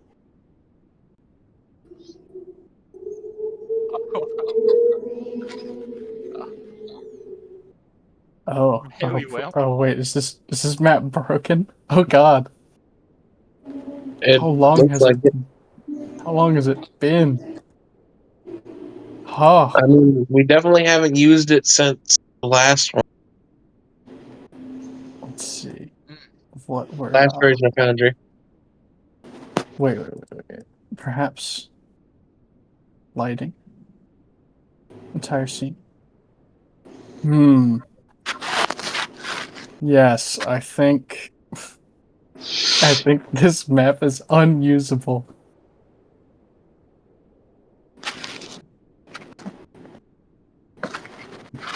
It's fine. We'll just make a new one. Joseph, is my part in this important, or do I wait till a later date? I can fill you in later. I Okay. don't really have Bed. much. Yeah, go to bed, bro. It's only 3:05 in the morning. 3 or 5 in the morning. How specific? 3:05 in the morning. Ah, okay, gotcha. Yeah, get out of here. Go away. You're not my friends. Good night. Good Good night. night. Oh, good night, man. Catch Okay. plenty of these. That's plenty of Z's now. Don't let them slip between your Get plenty of fingers. those Z's, dude. What's Bro's already gone. Bro's been gone. What's happening with the map here? Don't worry about it. Stop asking stupid questions. Oh, Stop Private asking male, private stupid female? questions. Don't ask dumb questions like that. Jesus. I'd come back No. for Delaney staring dead into the screen. Ah, there we go. Oh dear wait, God. I have different ones. Delaney, I? do it again. I did. Ugh. Disappointment is What? measurable, and her days were. Sorry, I'm being a shithead. I'm being a shithead. Ugh. Damn. Ugh. Get that Ugh. thing away from my screen, bro. Put that thing on the. Who put you on the planet? My mother? Why is there a lesbian wearing ears on my screen? Every time Mina shows up, that's what people think. You're cosplaying a faggot. I crazy. don't cosplay That's a crazy. faggot. I am a faggot. There's a difference. Gonna have to edit this out. Oh shit, I forgot this is being recorded. Yes, you've been Yeah, we acting a got fool. you on You've been camera. acting a I can fool on reclaim. We camera. got you on Do not Anthony. redeem! I can reclaim! I can say the reclaim! word. I'm a lesboy, leave me alone! Do not redeem it. Do Do not not redeem it. redeem! It's crazy. Let's see, background image. I No. can redeem it. No. Oops.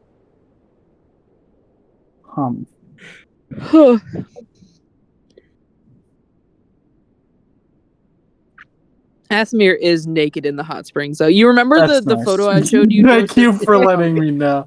Thank you for clarifying. You remember the variant of Athmir I showed you where she was like naked in the lake? Yeah, That's what she look like right now. that's crazy. Yeah. Crazy. I was crazy once. They locked me in a room. A rubber room with rats. That's made me crazy. Crazy. That's nice. I'll see myself I out. have the thing. Oh, what just happened? I'm just doing a bit. My apologies. Oh, good. Hot spring. It feels Always- Suspiciously spring-like hot spring. There's a winter version of the map. I don't have it uploaded. Forgive me. Wow. We'll throw in some fog and snowstorm, and that'll fix it right up. I'll label everything. Can I help you, Millie? Okay. All right, Vinny, where do you want to go? Millie. No. Where do you want to go? No. You want to see cat? No. Yeah. Look at the screen. Where? Am I looking? I didn't even notice. Holy.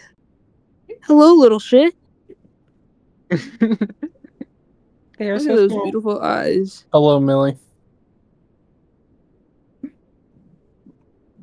No. What is your obsession? Yes. What is your obsession, Millie? Why are you like this? Speak. With what? Speak. With what? Speak, Millie. What? Beast. Mom. Mom. All right, Athmir, you are on the map. Go wherever you please. I don't have it pulled up. Oh my god. Yeah, I'll drag I you. can't stand up. I'm sorry. That's fine. But to Bring me quickly to the hot get us- springs post haste, my liege. to get us through this as quickly as possible. Athemir, what exactly are you trying to look into right now? If you are going to be using this time for meditation to, let's just say, explore some knowledge.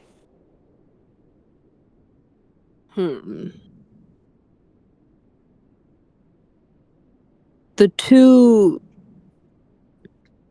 folks that you DM'd me about. Well, I can tell you that you don't need to make any knowledge checks on them. I will say I've written the complete dossier for one of them. I didn't have enough time to write the complete dossier for the other. That will be okay. coming out after this session. But you don't need to make knowledge checks on them. You know them very personally. Right. Then I'd like to make one specifically on Jim. Oh, okay. Jim's motives, Jim's general personality underneath the charismatic veil, etc. Possibly some sort of stat stuff you can give me if Athemir can look that far. Maybe some Sure. This would actually involve. I would say this wouldn't even involve meditation. This would be closer to like a knowledge nobility. You can Gotcha. just pull this out of your ass, pretty much. Do you want me to roll for you? Do you want to roll the d20? I'll tell you your bonus. Sorry. I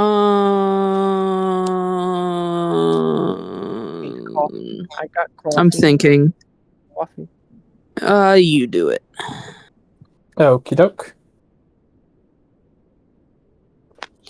You got coffee? Everybody wants some coffee. Well, it's a good thing that I did it because you rolled. I rolled you a 20. What? Wait, so what does that for mean the total is? 34. All right, Jim. Yes. 34 knowledge check on you. From the information that I you am have aware of gathered, verbal. for the information that you have gathered, specifically on Jim Pickens, he does bring up a good point. He is not exactly well known. He's definitely more minor nobility.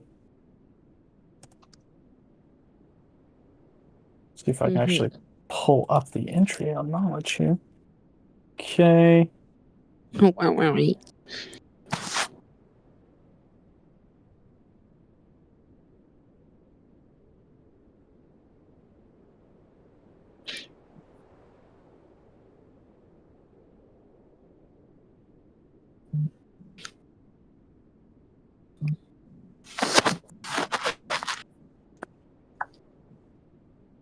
Alrighty, so since you got a 34, you can either ask 3 basic questions, 2 sort of moderate questions, or 1 really very specific question about Jim that the vast majority of people would not know.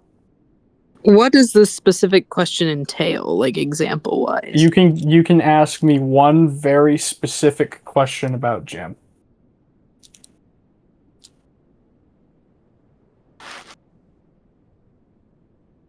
Oh. I do actually have a singular one. No, Sure. I am not interested in after meal. It's not that. What is the If you single... want, Actually, if you want to DM it to me, you can. I will Or say if you it want out to ask it loud. out loud, so Raymond could help me answer, that would be great too. I'll say it out loud, but I want to keep the answer private if you're answering it. Yeah.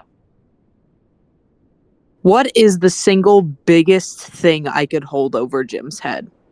Oh. It is more of a vague question, but Or not even you hold over his head, but that would genuinely get to him. Raymond, do you want to work with me on that, Raymond, and deliver an Yeah. answer to Vinny? Yeah.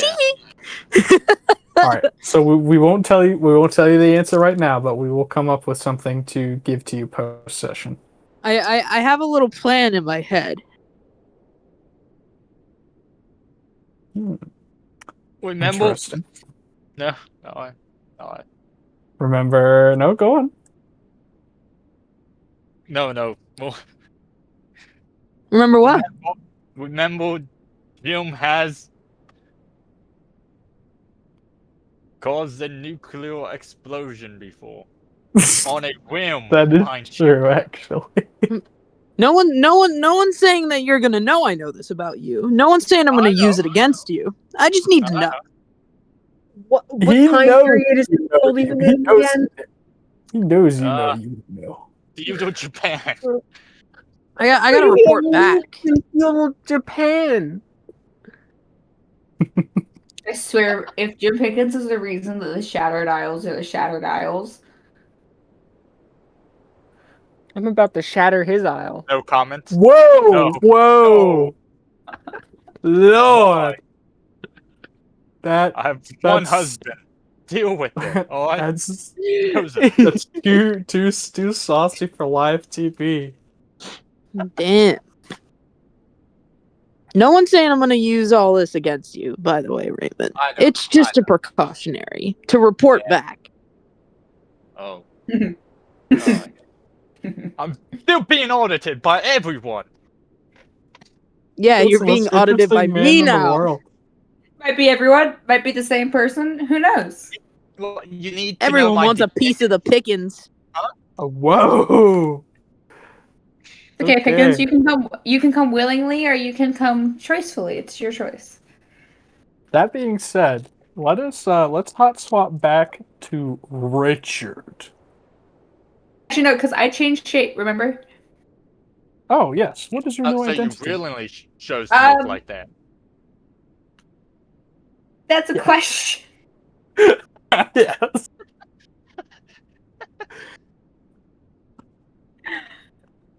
I need to just do like race and like I need to do like fucking race generators and name generators at this point. That's probably not a terrible idea. So Probably want to look up a Japanese one.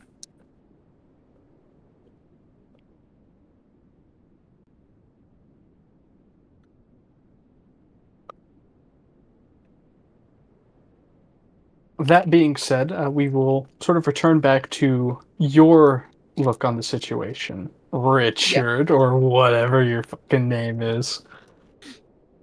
Gary. Gary. That's Gary. Don't ask me what Gary looks like right now, but Gary. He's gonna be like the most common of common folk that you'll see. incredible. Probably Most human. Yeah. peasant ass peasant. Yeah, peasant ass peasant Gary. Okay. Yeah. Gary, your assessment of the situation on the ground is basically it boils down to Jim's people do seem genuinely happy. There's not like an over.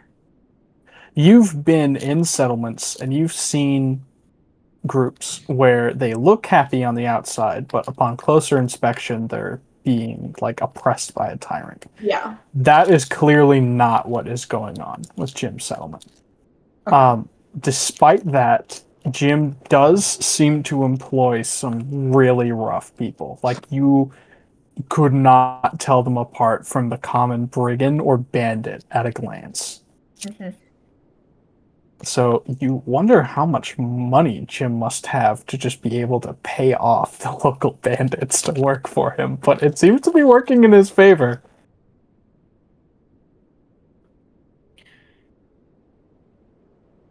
The noble that is from my backstory. Could I Yes. shapeshift into him to have a meeting with Jim? Oh. Oh, okay. Yes, you could. Holy fuck. Very interesting. Should have expected something like this, if I'm being honest. We love shapeshifters for Oh, this reason.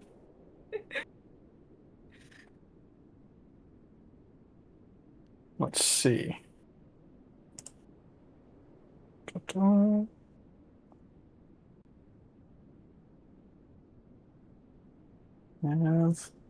Sorry, I have to go back yonder I do into my too. NPCs list.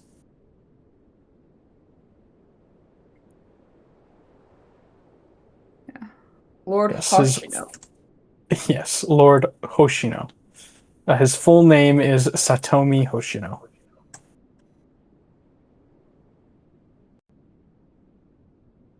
We can show off what bro looks like.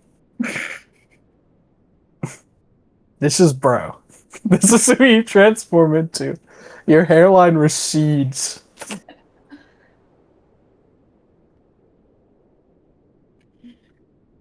You know what? It And could be worse. it certainly could. And just for shits and giggles, go ahead and roll, if you don't mind. Go Yeah. ahead and roll a disguise.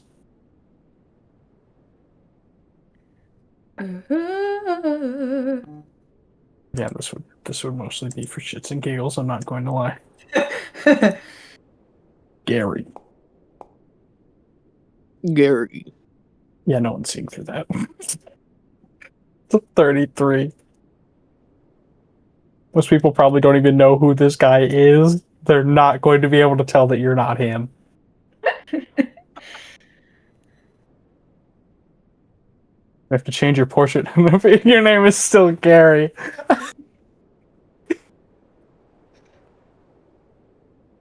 Hello, Gary. Or have you graduated from Gary? Yeah, I've graduated from Gary. Now my name is Hoshino. Gary will come back. Don't worry. Gary will come back.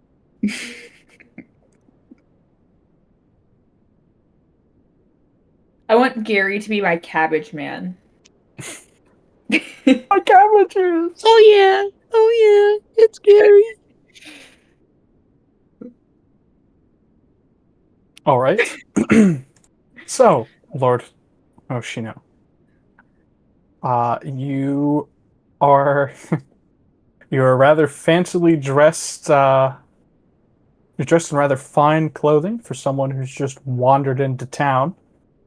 But you've been around for long enough to know a decent place where you can just sort of tuck into the corner and then quickly change into a disguise and then come out. But the question is, if you are a lord, then where are your attendants? Where are your servants?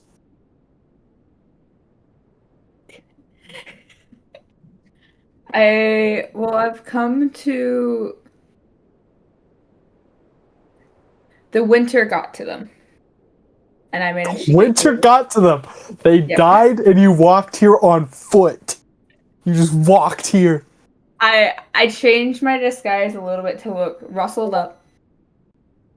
And kind of in distress. Gotcha. No, that makes perfect sense. And you just by sort of carousing around in the town for a bit, you know where Jim's estate is. So you're just sort of like making your Make my way way through. up there. Yeah.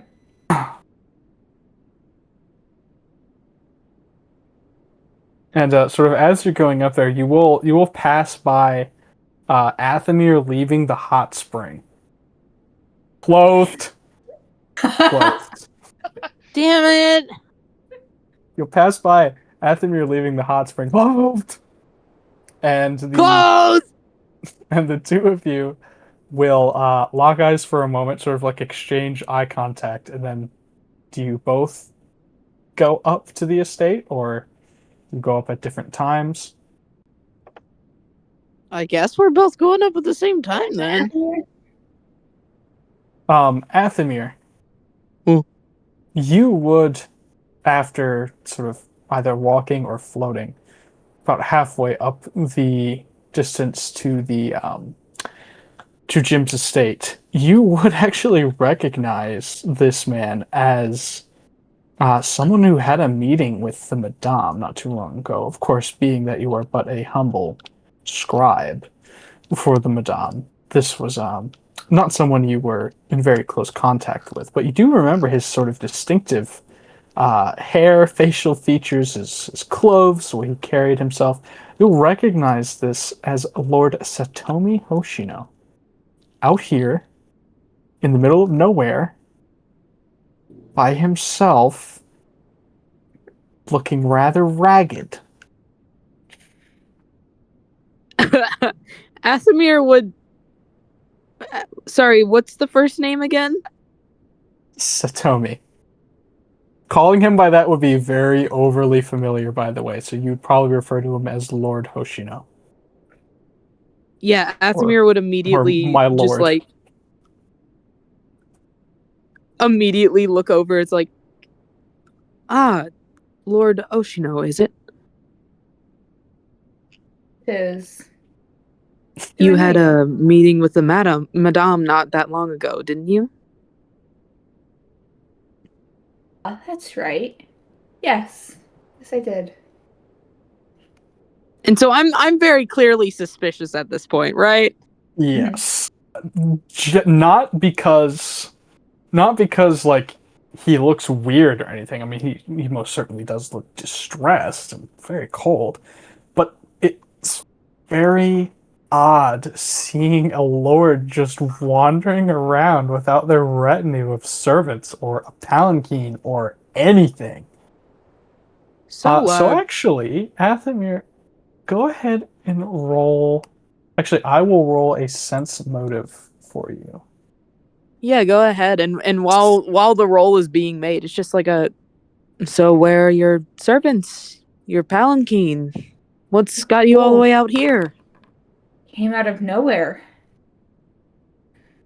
They just I don't know. Something got to them. I was in my palanquin and then I just heard all of this chaos. And when I went in, it was nice and what season is it? Is it spring or fall? When you went in, it was summer transitioning Summer.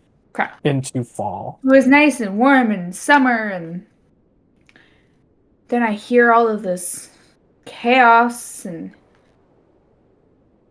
before I know it, there's a cold breeze coming into my palanquin. And silence. And after a bit of being still, I get curious, and I look around, and everybody's gone. Oh, I see. And Athemir, you find your suspicions sort of alleviating, as you can tell this poor man is just very tired. He is clearly who he says he is. He's just very tired. Oh, obviously. And in need of some hospitality. Well, it's good. I'm kind of scared how high that check was. Yeah. Oh well. It sure is. For over the table, Vinny, you got a 30 on your sense motive, whereas Brianna's disguise is 33. Good God. Yeah, Athemir would just. Well, it's nice to see you again. I'm hoping you can. There's a hot springs. I'm sure if you talk to Jim, he likely wouldn't mind you using it to warm up. It is. I just came from there. The hair's still like damp. Damp and like with how cold it is out, Athemir, your hair should be like freezing. It's not. It's still just damp. Oh, Actually, I'm not. I'm going to carefully choose my words here as to not accidentally quote a Disney movie. With your innate cold resistance, winter does not really bother you all that much.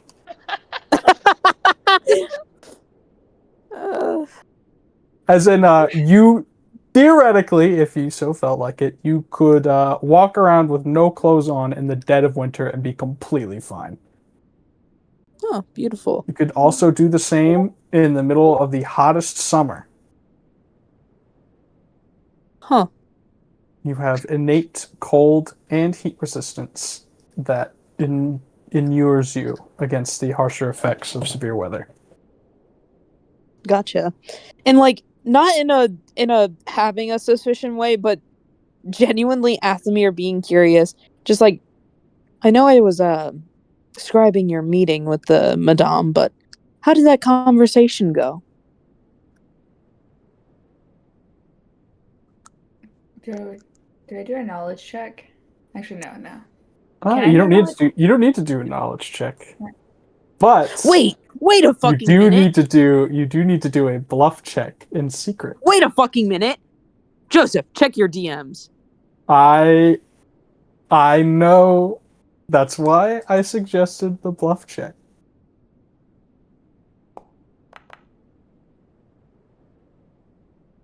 $14.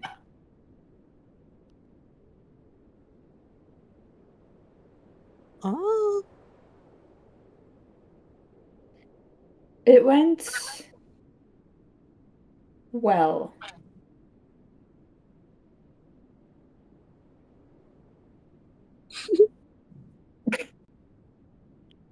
Oh, gotcha. Sorry, I was. So it was like a.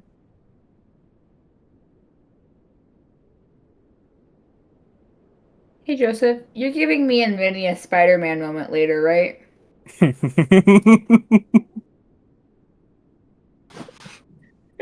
Wait, what? What? Oh. It's good to hear that it went well. I know it's different for everyone, and sometimes people leave and I think they had a great conversation, and later on I find out that it was actually horrible. So, good to hear that yours went well. Madam was helpful. Wonderful. I'm assuming you didn't get to see much of her as most of the meetings go. No, I did not. I did get to meet one of her associates, though. Yes. I work closely with her, but a lot of her associates are quite kind, so I'm glad they seem to have treated you well. I'm sorry you're here in the cold and alone with no palanquin or servants, but hopefully you can make your stay somewhat nice. And the two of you are engaging in this just really pleasant conversation as you're walking into Jim's estate. And Jim, your servants, of course, answer the door for you because you are very busy. You have more important things to do. But you are alerted to the fact that there is another guest who has shown up unannounced to your estate. I swear. Lovely. One more stray. One more stray.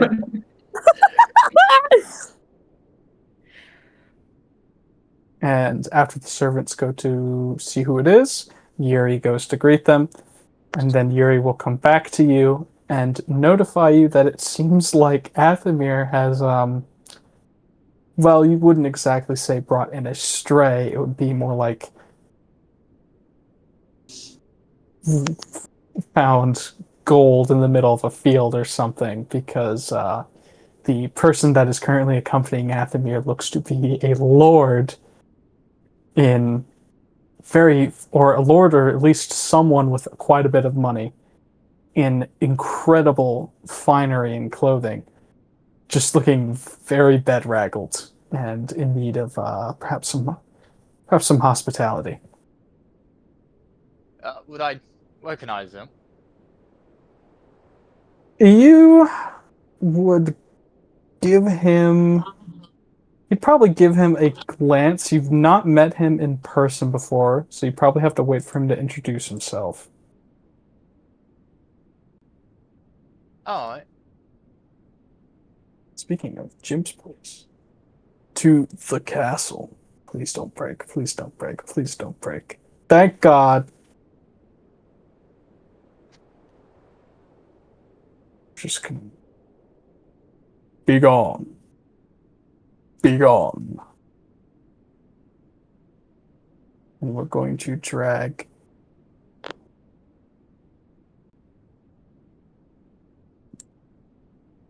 Oh, not wrong person. hey, what is that handsome fella? Who's that? Don't pay attention to that.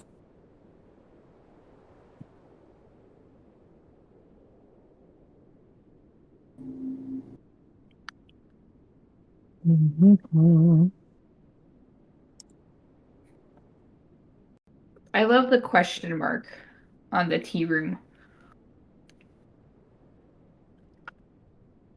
Oh, thank you.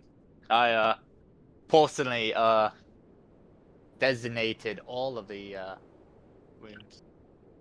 Designated the wards. I named them. Yep. I named. Excellent.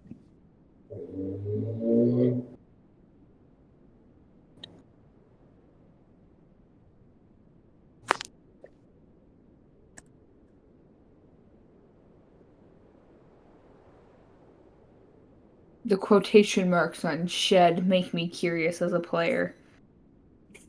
Yeah. Dead. Do they communicate a lot like my quotation marks do? Huh? I don't know what is your quotation marks. Like how I'm Lord Hoshino.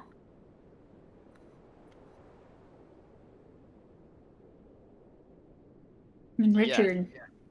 And Gary. And Richard. Richard And was a Gary. handsome fella. I'm gonna miss him.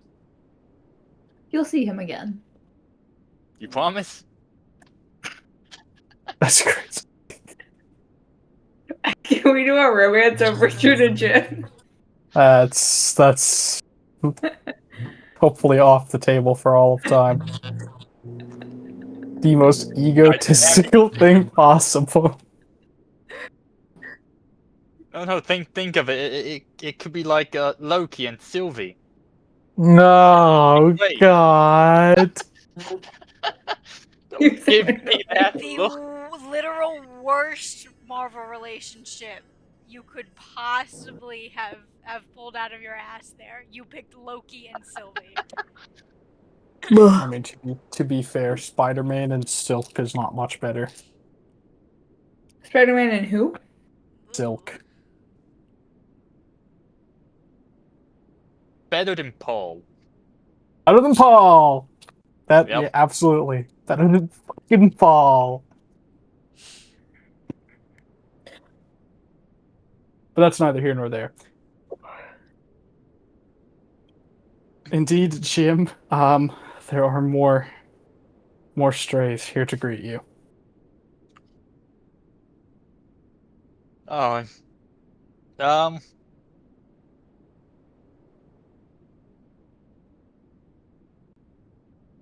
I suppose as the benevolent, ben,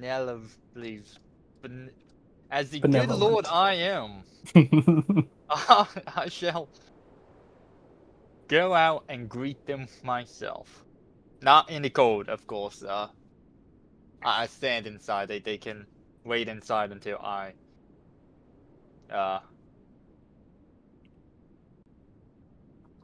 allow them inside, invite them inside. Gotcha. Get to be probably right about there. And you might exchange a bit of formalities, maybe like a slight bow or something between you and Lord Hoshino. That being said, you would introduce yourselves to each other, I assume? Yeah. Yeah, I'd introduce myself as Lord Hoshino. I'd kind of give a little background of where my lands are, and I would ask for a bit of hospitality as I tell my tale. And Jim, the more and more Lord Hoshino seems to be describing the geography of his estate, you note that he is rather far from home to be without his servants. So that is something you notice right off the bat. But as he's filling you in more and more on his story, it all seems to sort of eventually make sense. And geographically, Lord Hoshino is actually your neighbor, a neighboring lord.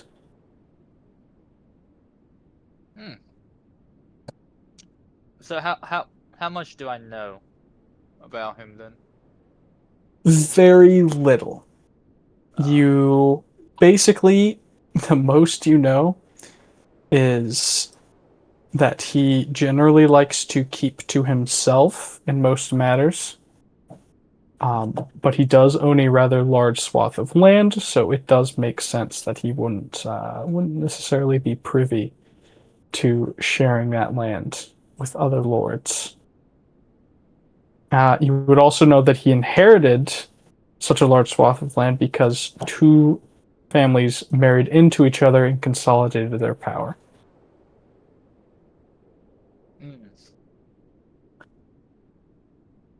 And you've had a bit of a back and forth with him in the past. Like you've sent a letter or two his way, and he's replied once or twice. But the conversations you had were mostly menial and about potentially establishing trade or sort of like a heads up regarding government check-ins that used to be very common in the past. Him being audited. Yes, actually. He gave you the courtesy of sending you a warning that the taxmen were coming to audit you. Taxman, no! I haven't filed yet!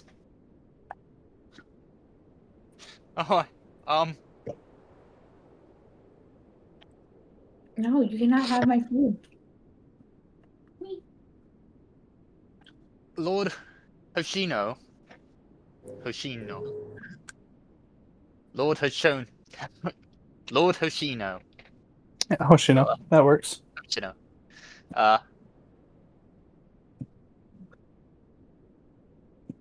You're looking rather disheveled. At the moment. Damn, your clothes are fucked up, dude. You look like shit, brother. This cold kind of, I think, caught all of us by surprise. I wish it was just the cold that got my attendance. I don't know. I don't know what it was.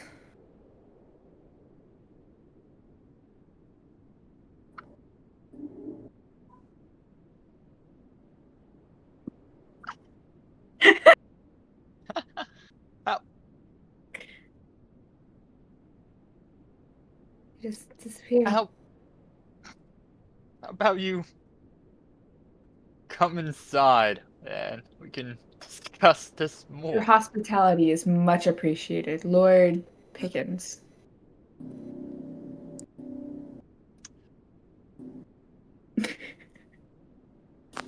Raven, you have to remember you don't know you're being audited.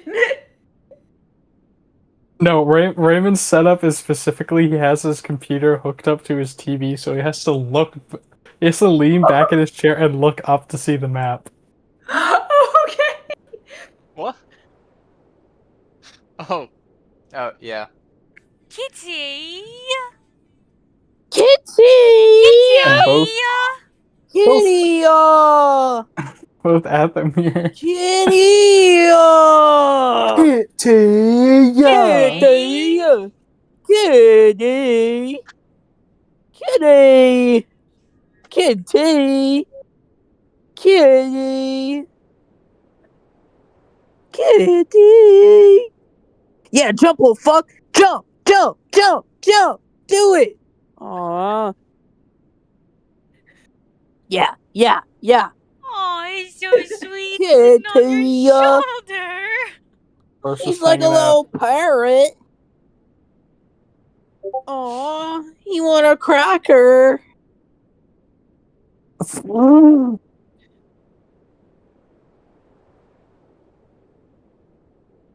Yeah. Or just flew off. Bad because I won't let her have my leftovers. All right, but Lord Hoshino and Jim Pickens, both of you will settle into the evening relatively well. Your servants carry in a good meal from the wealthy stock of food that you have in your selection. And a new batch of sake, of course, that has just arrived, a fresh batch, imported from a further region than the current one that you're in, which ends up being a little more expensive due to transportation, but it's better considering the alternative. Not to say that his alcohol is bad, actually. That's the problem, is that it's so good you have to look very far outside your region to find something better. That being said, you two get along rather, I don't want to say famously, but you seem to get along pretty well. You talk politics and a little bit of business. Can I slip the madam in there to see what he knows about her? Certainly. I'm guessing it's a check. Nope, you don't have to. You don't have to Okay. make any sort of check. You just sort of slip in the mention of the Madame, and how Jim reacts is how Jim reacts.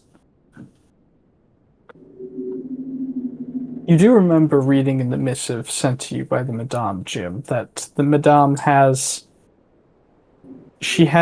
met with other lords. Or at least you were to assume that she has. Now, who these daimyo were not specified, but it was more or less implied.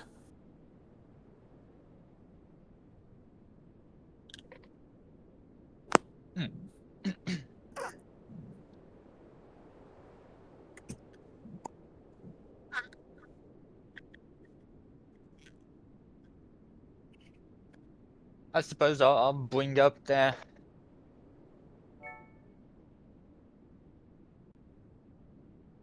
after meal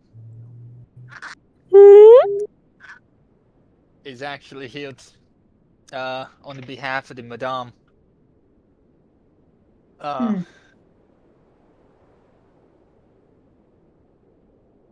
I give a little bow. Vinny, your grandpa. And What? Lord Hoshino, you don't remember anything about someone going ahead, so to speak. Yeah. You don't remember anything about that being mentioned. But wouldn't course, it be the Madame's character? you recognize Athamir. You have seen Athamir before. You don't know why Athamir is here. Wouldn't it be the Madame's character to do multiple? Route. You certainly would not be surprised if the Madame hadn't given you the full picture. Like, in double audit. Double super duper audited. Why did the Madame send Athamir here? Beats if I know. Well, Athamir and I haven't had a chance to properly discuss matters yet. and like nods along and goes, "Oh, okay," and like, not like in like it's not obviously trying to piece things together. He's just like trying to figure out where to move on with the conversation.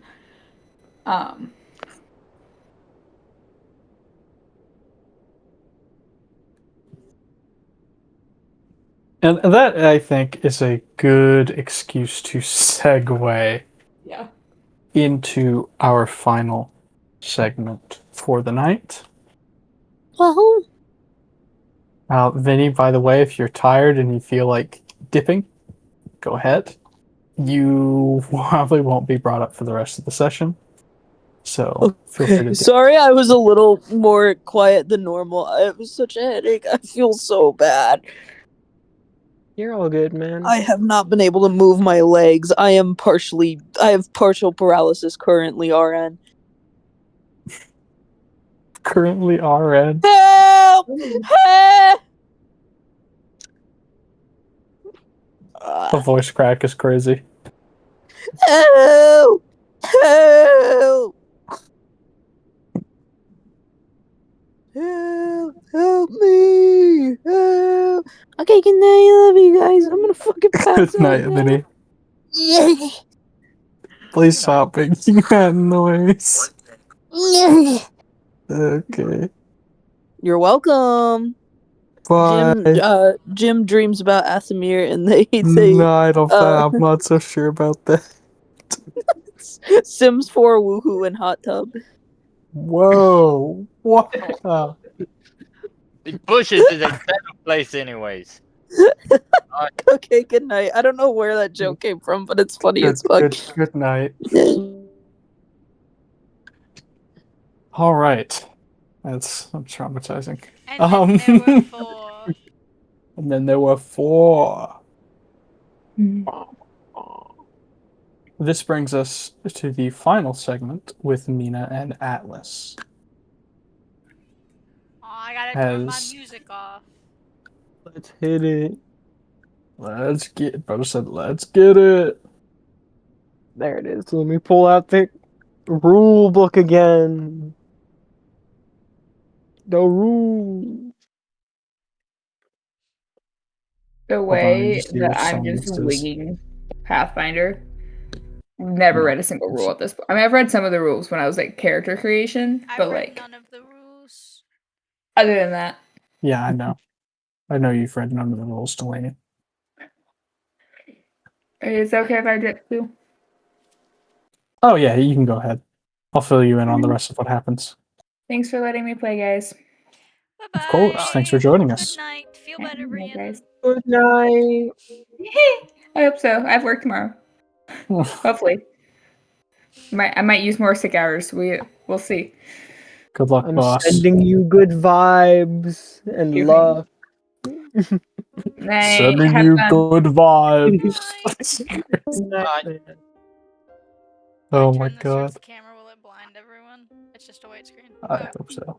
I've been cooking while you guys were doing your stuff. I want you to take a guess. Oh, what my I'm drawing. eyes. Oh, I was also drawing. Mina Oh, hell yeah. and Mina squared. No, okay, hold on. Maybe Gwen. this will make it better if I put another one of the in-between shots. Oh, is it an...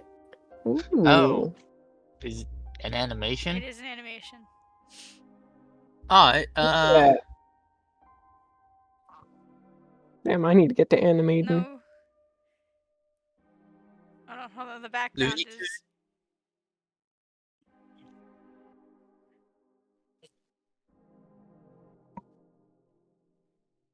Is it Mina looking through a fucking door hole? Yes. But Oh, look, the Miku! Like the Miku yes, anime? it's Oh the my it's god. Miku monitoring. I'm doing the Miku monitoring animation for Mina. Are you gonna do it to where you know how there's like alternate versions of the animation? Yeah, Are you I'm gonna not. do one version happy Mina and one version normal Mina? No, no. Damn. Oh, this is what I was sketching. I'm trying to do more of a full body image for Atlas. Oh hell yeah. Also, Hell yeah. Hell yeah, Dude, yo. it looks so fire. Armor thank you. T. Armor T. Armor T. Armored T. Yeah, I've been Got listening to the monitoring on repeat bling. because I had to edit clips of the music video in Premiere and download those. I What? don't know how people can do that. How to listen to one song on repeat. It drives me insane after like the third Oh, repeat. dude, no, I have a habit of listening to songs over and over again until I finally get sick of them. But sometimes I don't even get sick of them. Me too. For example, I've been listening to Johnny Cash, The Ring of Fire, for the past 12 years straight. Good. But not for the past week. I've been listening to I Was He's Out been from the the Chainsaw Man abstaining. movie. Oh, he's just been listening to depression. But returning to the subject matter at hand. Atlas and Mina. Atlas, you have a fireball stored in your hands now, and you're not quite sure what to do with it. I unload it on the nearest person. No. Yeah. Well, Nearest Mina would person tank. be Mina. Mina would tank all that damage. I'm not so sure you'd want to do that. No, not a chance. I meant as a joke. Of course. But following the installation of these impact gauntlets, which by the way I will add to your sheet and stat out post session, but pretty much you're going to see a pretty sharp damage increase because you'll be literally punching above your weight class. Your hands will be hitting like a huge creature. For reference, giants are huge, so you will be punching like a giant. Hell yeah. Pretty good. How big are giants in this world? Because my guy is 10 feet 3 inches, so... Giants are anywhere from the huge size category is like 15 to 20 feet. Fair enough. 25 to 30 is gargantuan. And I believe 25 to 30 is gargantuan. 45 to 50 is colossal. And anything larger than 50 is colossal plus. Hope you do not encounter a colossal plus enemy. They are very rare and they're pretty scary. Yeah, don't tell me you slipped a colossal titan into here. Oh, that would be ridiculous. Who would ever do that? Anyway, I knew it! well, the party did actually fight a gargantuan Oni not too long ago. Oh, no. That party wiped them, so. But they almost killed it, actually. It was like 15 CR higher than they could, not even, it was like 20 CR higher than they could handle, and they almost killed it. So, granted it wasn't using half of its features, but it underestimated the party to the point where it almost got within the danger zone. In the zone. The danger zone. Okay.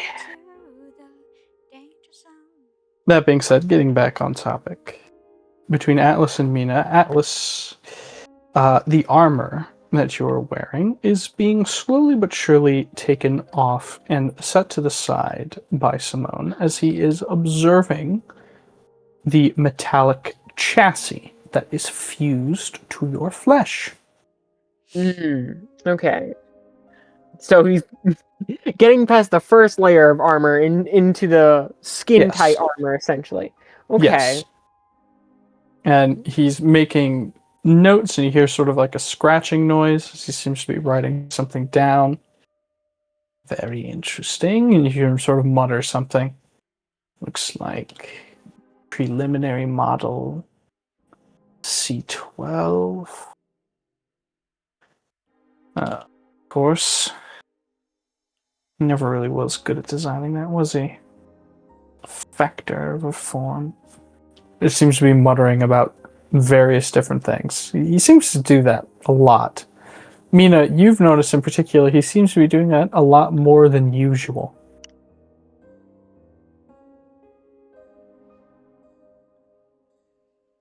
And Mina, you and Sherry did get to spend some time together as both of you enjoyed a nice cup of mud water. It was just as disgusting as it is usually, but it's unfortunately it's starting to grow on you, actually. Yippee! It's starting to become like one of your favorite parts of the morning. The caffeine boost certainly helps.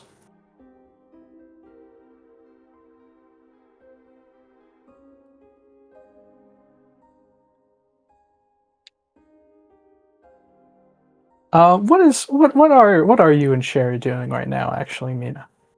Oh shit. Jesus, what the fuck does Mina do in her downtime other than seed?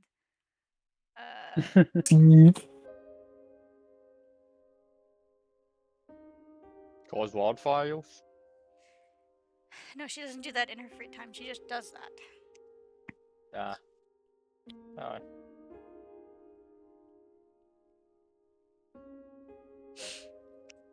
Sherry does seem to have a vested interest in learning how to do makeup.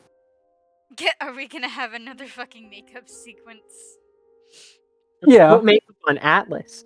No. Down one. No. Down one person, of course. But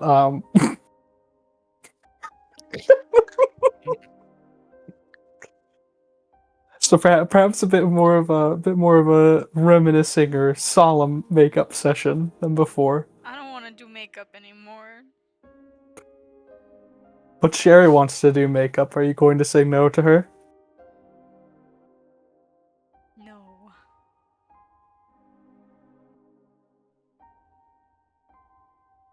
Alright, going back to Atlas before we return to more Sherry and Mina fluff.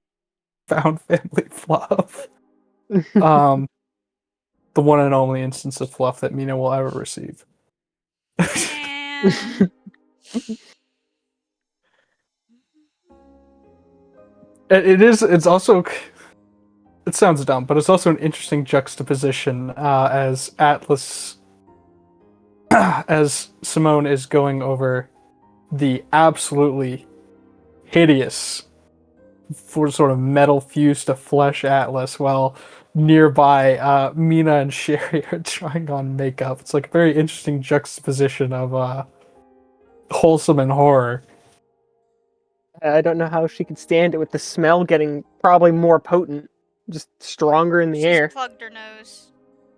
She has plucked her nose at this point, which actually helps with contour. Really?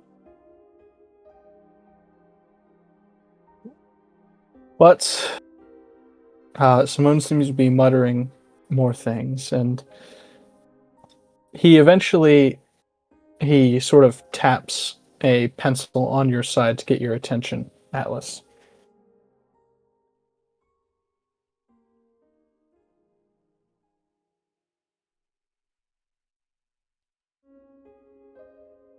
Whatever he's working on or looking at. When did you say that you initially got your hands on this armor?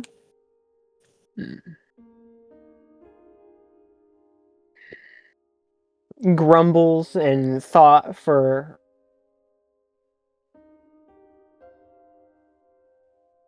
as long as I can.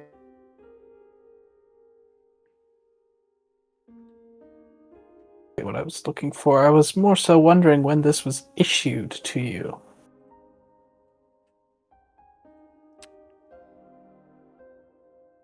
Model. Granted, it's a prototype that has been unfinished for the last 500 or so years.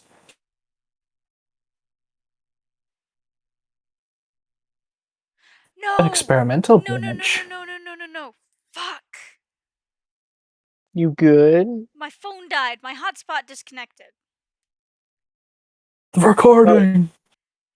The recording's Actually, no, fine. the recording's fine. OBS doesn't use Wi-Fi. I'm just on my fucking normal Wi-Fi now, but because it popped back up again, thankfully. However, I am currently doing laundry, and that always fucks with the Wi-Fi signal.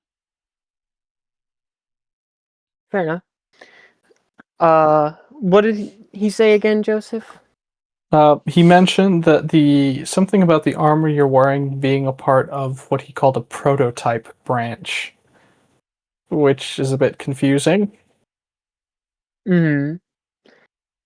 Now, it has been a while since we have talked about the origin of my character. I have a very majority of it, and I just not fully sure what we canonized and what we just left up for ideas.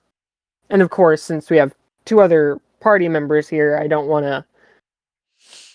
But we can kind of explore it in a lore-friendly way here, and then retcon it if it ends up not being what you're into. Well, I also just want to make sure it's lore accurate to the setting that you've Yes. given.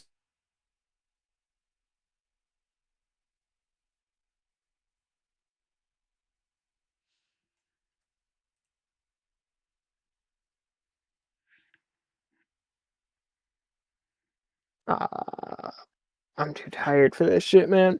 That's fair. You'd think with a full fucking thing of coffee that would have helped, but no. That's fair. We can skip to a more ambiguous segment then, and maybe go over it a bit more in the future.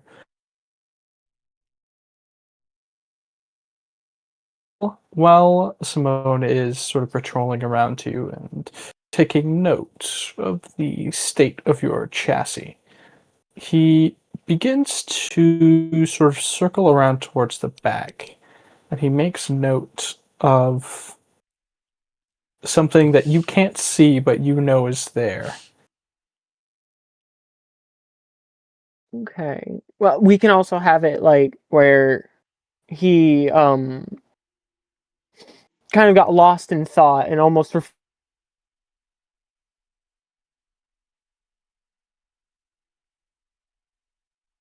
going around.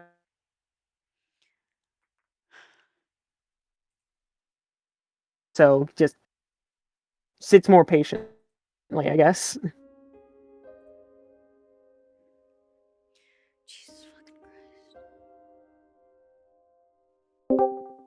Christ. Music bot. Okay, do I need to be in the foundry while this is happening? No, you don't have to be if you don't want to. Okay, because my fucking... It's frying your Wi-Fi. Yes, it is.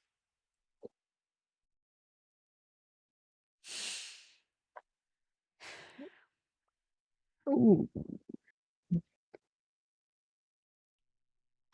And you feel him trace a finger over something that you know is there, Atlas, and you immediately straighten up as if he had brushed against an exposed nerve. Oh. Atlas would probably like turn his body a little bit, trying to look back at him and give kind of like a deep, almost agitated grumble towards him. But he would move back and continue to let him work. My apologies, you haven't reacted like that to anything else. Are you aware that there are handprints burned into your chassis? I was not, but I could figure why. They're rather small. He would give another deep, agitated grumble. Right. Touchy subject. Interesting.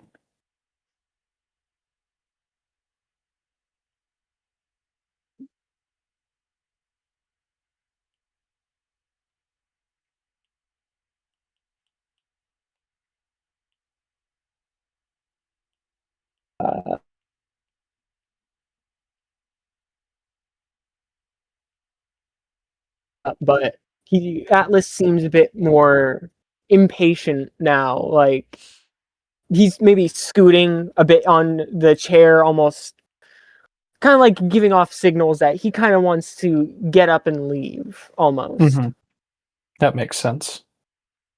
Mina, you are working on Sherry's makeup, and you're God damn it. I didn't hear what you just said. My Wi-Fi cut out. to indicate a smile. You I kind of can't help. hear you.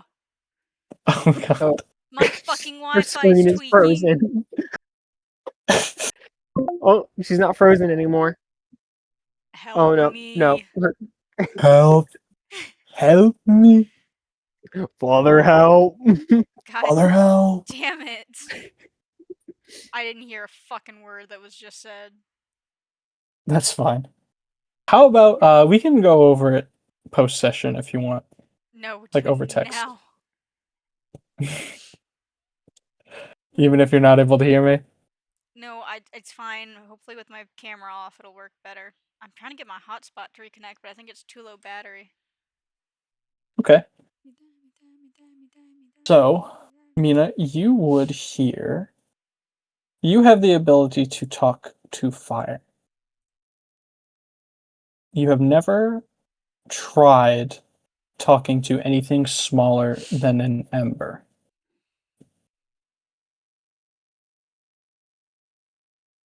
Mm-hmm.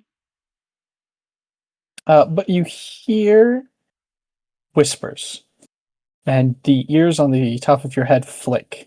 And you really don't want to eavesdrop or listen in on whatever is going on over there. You want to focus fully on Sherry, because Sherry is important to you. But your ears continue to flick as everything just sort of gets drowned out around you, aside from the thing that you are unconsciously and unwillingly honing in on.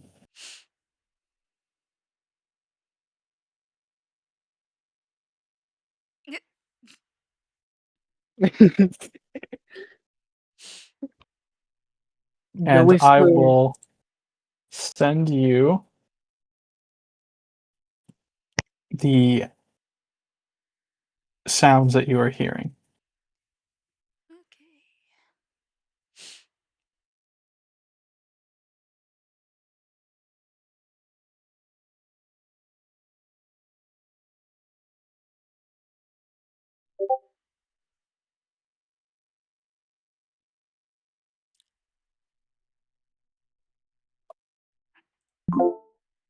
It's such a shame my reaction to that wasn't recorded.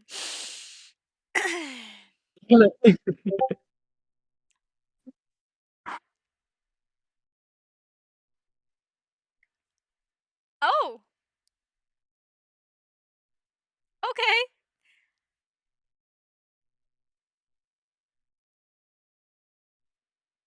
Do you listen in any further? Yeah.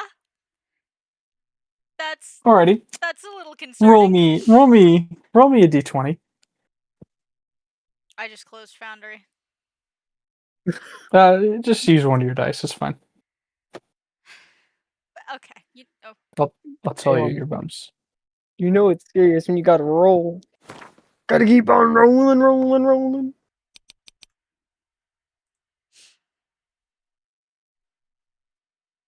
Nope.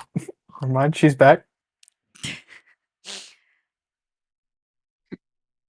She's back. I don't know where my dice are. I reorganized stuff and I moved my axolotl dice jar.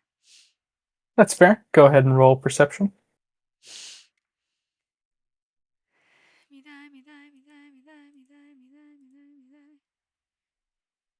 Okay, I don't have sufficient permission.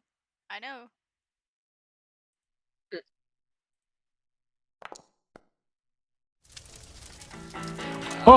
Oh, this is a terrible time for this. Why would you do this? This is a terrible, terrible time for this. This is a terrible time for this. How long is the music gonna play for? Oh my god. It's the fucking song. You guys gotta show me how to set that up. Actually, never mind. I'll watch a video. No, Oh no, sorry, I can personally show you how to set it up. It's really cool actually. But yeah, it's a terrible time to get that because Why? you'll see. I'll send you what you hear.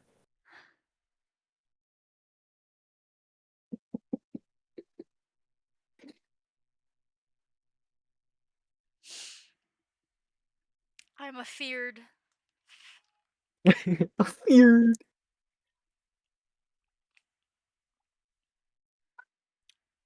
Damn, my washing machine's loud.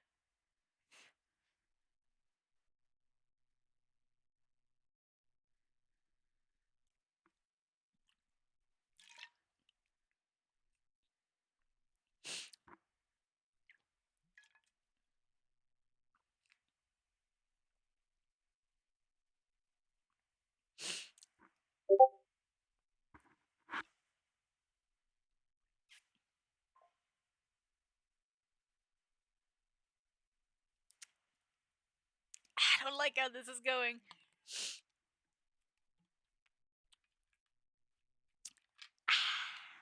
What's happening? Mina's listening in on some fire.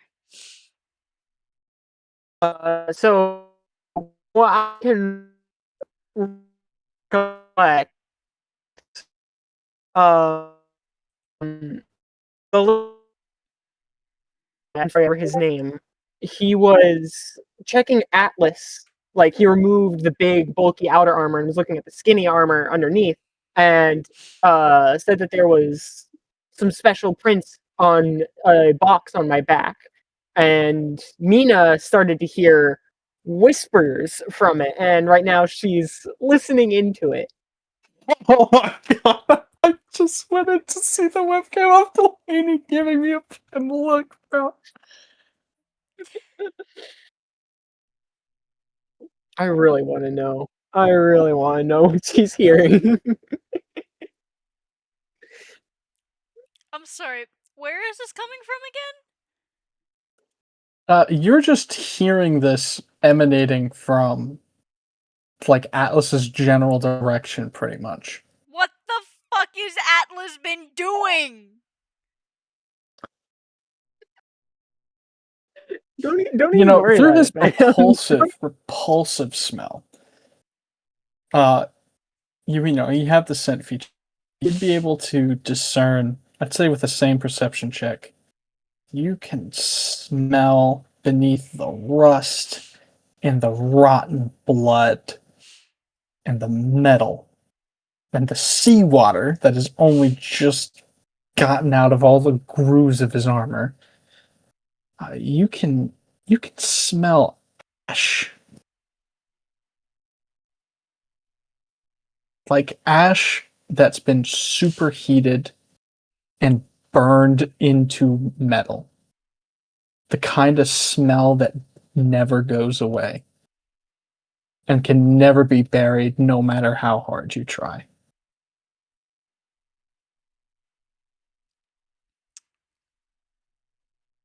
And Atlas sort of shifting around uncomfortably in his in his position on the stool, and then you see it. You see two sets of small handprints burned into the back of his arm.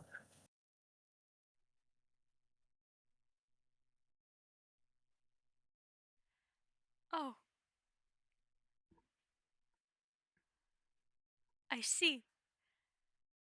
Oh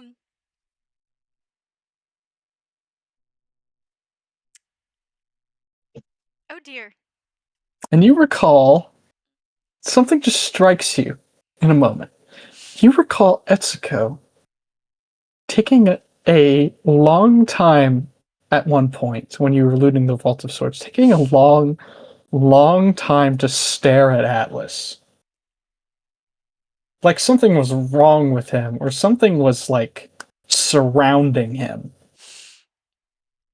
And Etsuko did not speak up. Etsuko kept to himself about it. Interesting.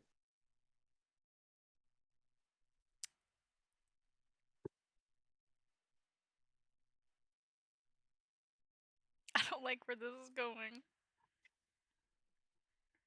And Jesus. Mina, you're focused on that for a moment, and you just you just get that smell of ash again. The ash, it almost seems to turn into smoke. And you're reminded of something that you buried a very long time ago. Fucking hell. And your eyes just fixate on the burnt handprints on the metal.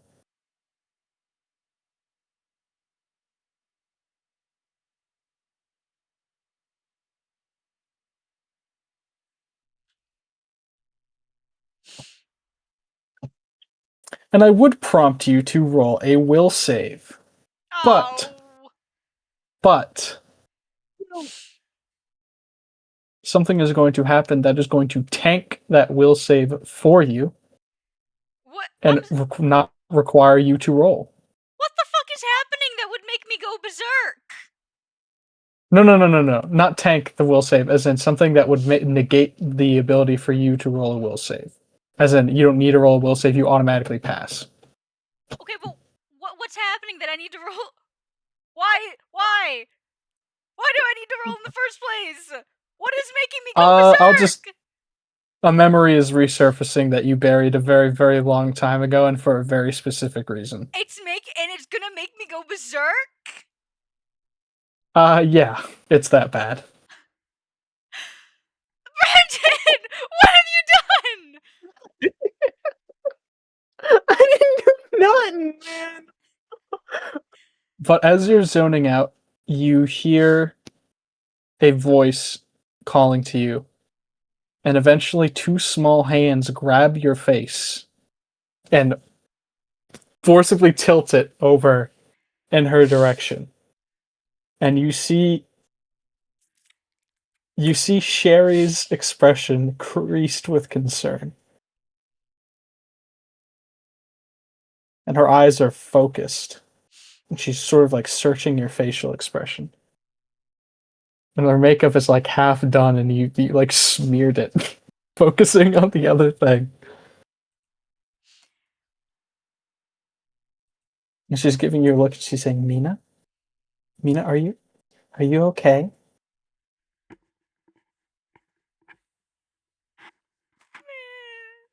The found family tanked it. The found family made it to where the will save didn't need to be done.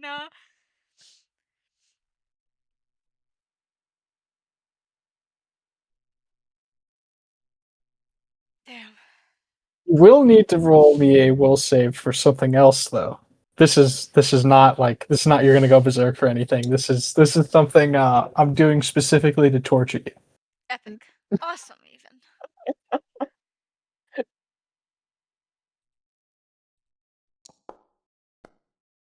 Fuck you.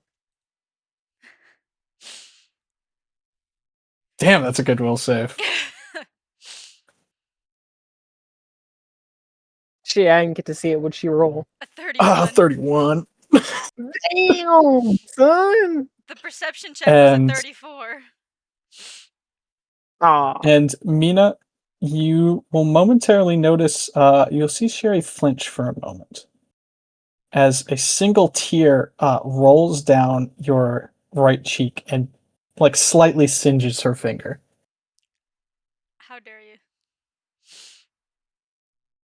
but she does not flinch away. She endures the pain for a little bit, sort of like you see her wince, and then she just stares at you, and she has a shaky smile on her face.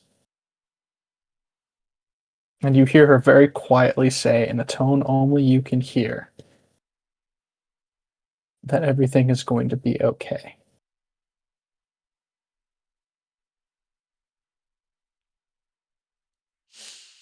I love being tortured with found family. What is found family? Is that one of the abilities? What she got? is found family? Delaney, 'Cause I'm so glad you about it, asked. I'm so glad you asked. No, wait, do you really not know what found family is? No. Oh, it's I don't know if it's an ability or something like leading it's towards your history. it's family that's found. It's a genre in It's a it's a genre in genre. fan fiction. It's just Not a necessarily in genre fan in fiction. general. It's like it's a I've trope. never heard of it. Yeah, a better way of describing it is a trope. Fucking. I've never heard of it. Do you the Bat family? Do you know anything about the Bat family? No, I know Batman and Robin. That's found Oh. family. I Not think I blood know it. relation, but Oh, like adopted families. Kind of. kind of. Except usually it's not like legally adoption, but like families by choice. That's found family. Yeah, Okay. Raymond has an example. What's your example, Raymond? I was just gonna say, like, family you choose, like,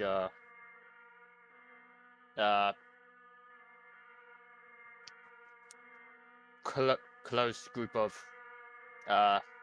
friends or whatnot, like, Teenage Mutant Ninja Turtles, or, as Delaney said, the, Bat family. Both are good examples. Found family is a very popular trope in media.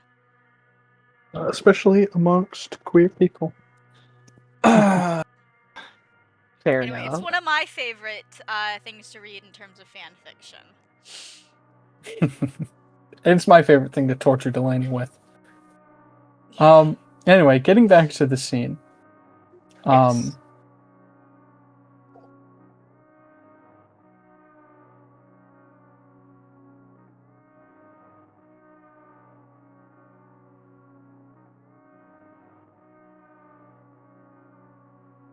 Sherry will simply just sort of like sit there and talk to you while clasping one of your hands, pretty much.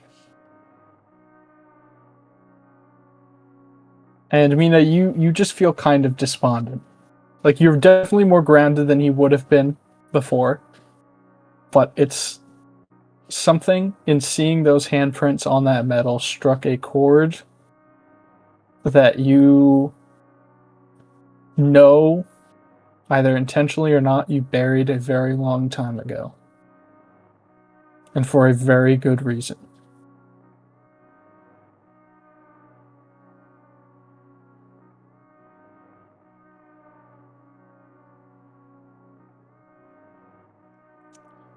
Oh boy. And you think of those small handprints on the metal. And you are clasping Sherry's hands in yours.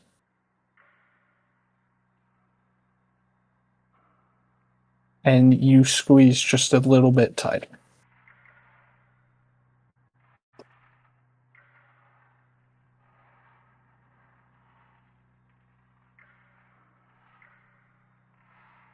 So depressing all the time.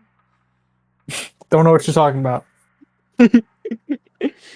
Well, nah, y'all were doing makeup. There was a little bit of happiness there. I had to be infected with the fucking depression. It had to be infected. Mina gets exactly 5 minutes of positive interaction before I ruin it. Depression, sadness, break time. Depression, sadness, A Epic. little happiness, a little sprinkle of happiness. Back to depression. I'll tear it away from you as soon as you get it. It's following this, Atlas. The examination finishes, and you pretty much, like, you are free to leave whenever you want. I assume you just kind of get out of Dodge. Yes, he would put on his armor as quickly as he can, leave the camp without a single thank you to anybody, not even glancing at anyone, just trudging off into the forest on his own. And Mina, you will see, sort of as Atlas sort of almost stomps off, really. Simone waits until he's gone before slumping into his own chair and just sort of like, he has his helmet off at this point. He's just sort of like covering his mouth with his hand and staring at his anvil. Damn! Atlas got the fucking armor of despair and sorrow. Jesus Christ! Now everyone's sad.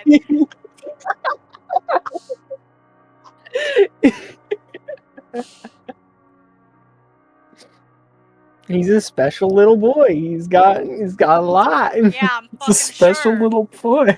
I'm sure he is, buddy. I'm sure.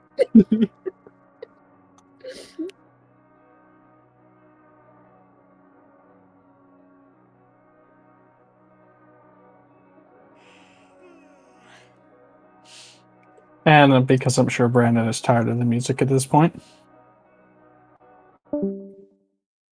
Oh, I didn't even notice it. I had the volume all the way down. I didn't realize that the music was playing until like a good ways into that whole sequence. Oopsie. Is there a way where I could have it where Atlas tries to almost set up like a small camp for himself, like a small fire? Oh, easily. Oh, sweet. I mean, you Yeah. you could just conjure fire with a touch. I'm not positive you'll be able to set something ablaze. Yes. Okay. Like,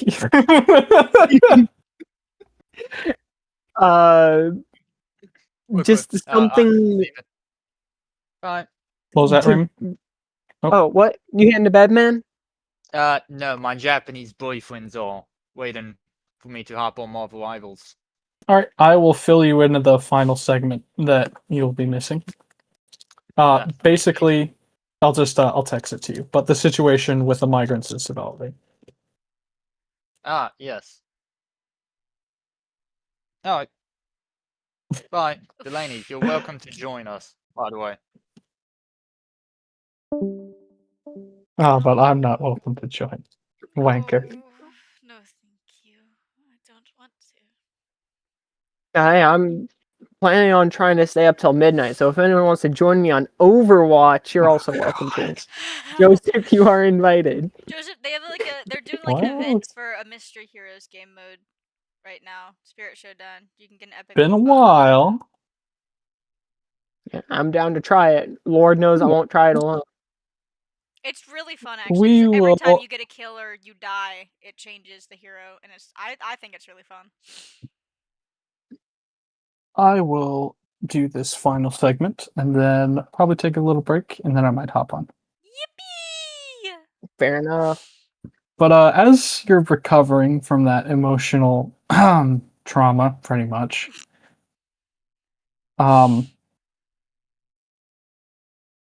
the sky above is perpetually. I'm sort of transitioning over to Mina. But you would still kind of be in the area, Atlas, so this would also apply to you. But for the both of you, the sky is a perpetual overcast gray. It's been this way for days. For a moment, though, the snow starts to pick up more and heavier than it was before. Simone heads inside off to do something. But Sherry stays outside with you, Mina. And Atlas, you managed to get a fire started away from that place.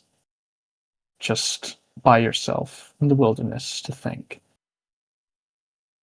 But your peaceful thoughts are interrupted by the rumbling of thunder, which catches your attention as well, Mina. The rumbling of thunder, and then a light flash overhead. Lightning. There hasn't been lightning in a while around here. Just occasionally thunder. But you'd only really be able to see it at night, not this brightly, not during the day. And then there's another flash, happening way too soon after the other one. And then, all of a sudden, the lightning strikes the ground. Oh. 30 Oh, feet boy.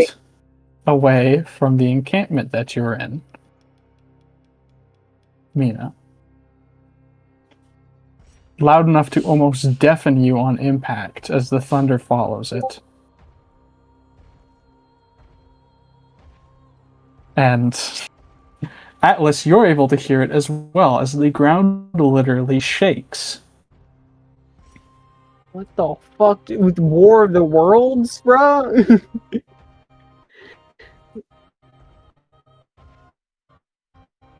And you 30 feet away from Simone's encampment, you see almost like a pit in the ground of just completely melted snow that has reached back to the soil. And there's just a chunk of blackened, blasted earth in the center. You smell ozone. And there's just a huge vent of steam rising from that crater.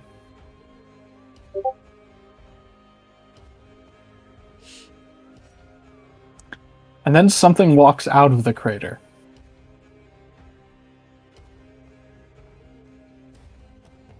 Oh.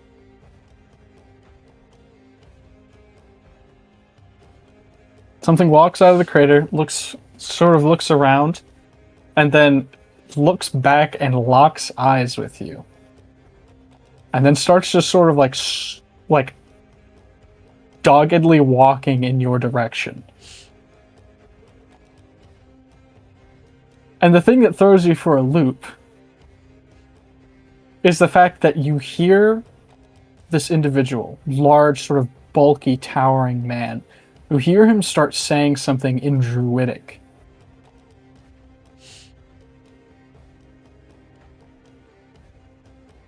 You hear him start to say, "You were given time. You were given specific instructions. Wait! Wait! And you ignore." No! Wait! Did I miss the fucking thing with the letter? Yes, he did. No! Wait, you didn't! I didn't know! And Why you is conquest here, dare bro? to ignore. Why didn't you tell me that that was supposed to be happening? I did tell you. You didn't tell me that it was supposed to be happening like the same time we were in the Vault of Swords! I did tell you, you forgot.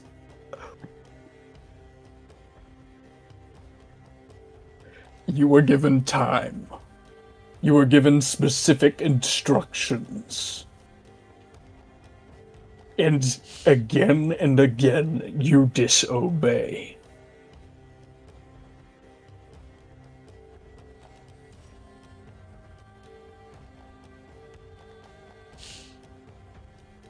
And so I have ceased.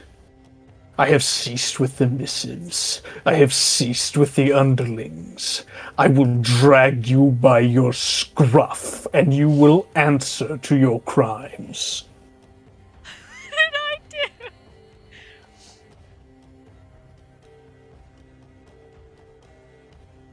And Sherry immediately stands up And you have no idea how she managed to assemble it so fast, but she pulls out a pistol from just like somewhere on her hip and like snaps a barrel onto it and points it straight at the man as he's approaching. Damn. And he stops.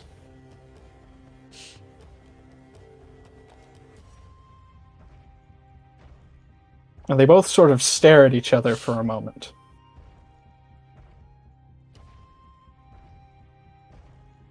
I would advise you to put the gun down, rat. Oi!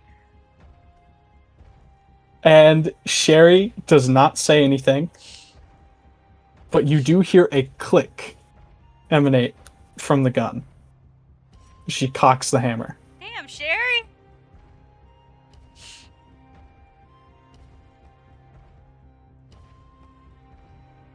I didn't know Sherry carried. No, yeah, Sherry got that thing on her all the time. Yes, Sherry stays strapped. She stays strapped. She got the blinking on her 24/7. I got a Glock in my Sherry. It's a rat with a Glock. It's a rat with a Glock. Mina, go ahead and either make a perception or a sense motive.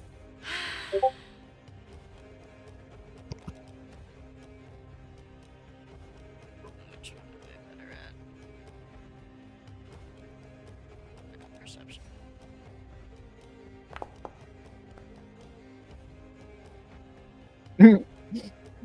And you Now notice, get ready for a rat with you the notice the man's left arm twitch.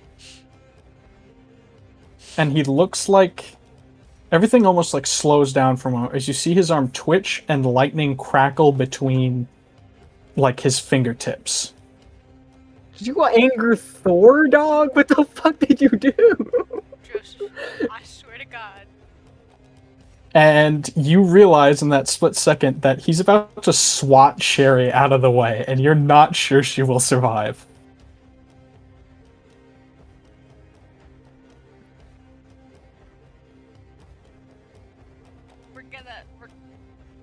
We're gonna jump in front of that. We're gonna move in front of Sherry. Alright. How are you gonna move in front of Sherry? Just fucking, I don't know, what am I, sitting on the ground? Should Mina, like, get up and, like, I don't know, move in front of Sherry? This is like in a split second.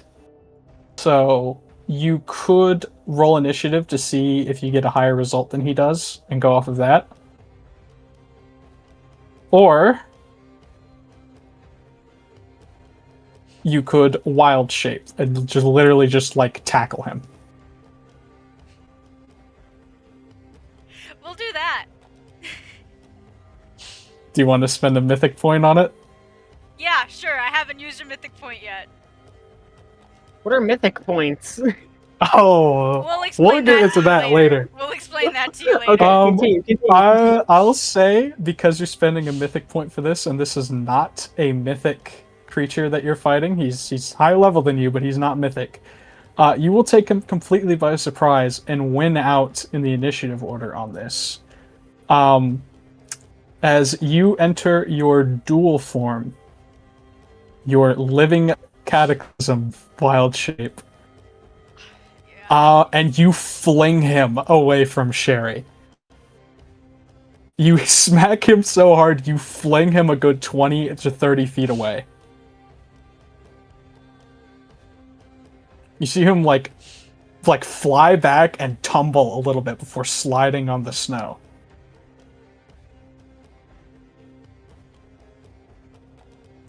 And he will see this, and he'll look down, and you'll see like some red droplets coming from his nose and dripping into the snow. And then you'll just see lightning crackle between his limbs and then flash out of his eyes for a moment as he punches the ground and stands up. You are at the top of the initiative order. You are in your cataclysm form, but combat will begin next session. Oh! as you face the Archdruid of Storms. I didn't mean to piss off an Archdruid! We had so much time between sessions! I thought you would warn me when I had to go to it! We will go into more details on how this combat will be resolved, but that is where we are going to leave it. Cool. Well, I hope you guys enjoyed. By the way, Atlas, you are nearby. You can chip in. I probably don't hear like all the words, but I hear a fuck ton of thunder, right? You hear like thunder and lightning and like something exploding. Okay. Does Mina, This guy can probably handle Mina. I don't think this guy can handle Mina and 90-mile-per-hour tungsten cube simultaneously. A tungsten cube that has a fireball in his hands, by the way. Like the thing that I was thinking of the entire time is, would he even help Mina though? Because you're estranged to him completely. That's entirely up to you. I don't know. Entirely up to you. Simone I gotta did check just the help rules. you, and Simone is in the area. So Simone and Sherry are both in danger by this guy. Yeah, Simone? I was about to say, Mina, this is you also transforming into your cataclysm form for the first time. So yeah, there would be a little screeching involved. Yeah, you just hear screeching as well, like right after the lightning. Oh, do you wanna play the noise for your berserk? Yeah. I don't have. Oh, hold on. Wait, I do have it. I'm so sorry for your ears, Oh. Brandon.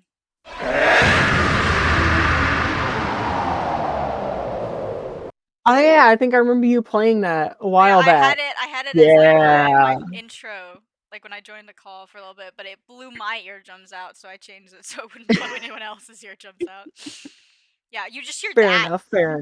as well. Yeah, you would hear that like in the other one after the sort of like the explosion of lightning and thunder. You would hear that just echo throughout the forest because it's otherwise silent when it snows. So you just hear that. Next session's definitely going to be interesting. Next session's gonna be interesting because we're gonna have everyone here, and they're not gonna have any fucking context to why Mina is immediately thrown into combat. We might actually resolve this in a side session just between you two. Oh, that would be fun as well. Hell yeah! Sort of Party will come back. side quest. Don't hate me for party rock. Just gets drop kicked by a fridge. Fridge. Oh, that's funny as fuck. Alright, I'm a stopping. fridge and I'm a flaming stopping the angry recording cat. now.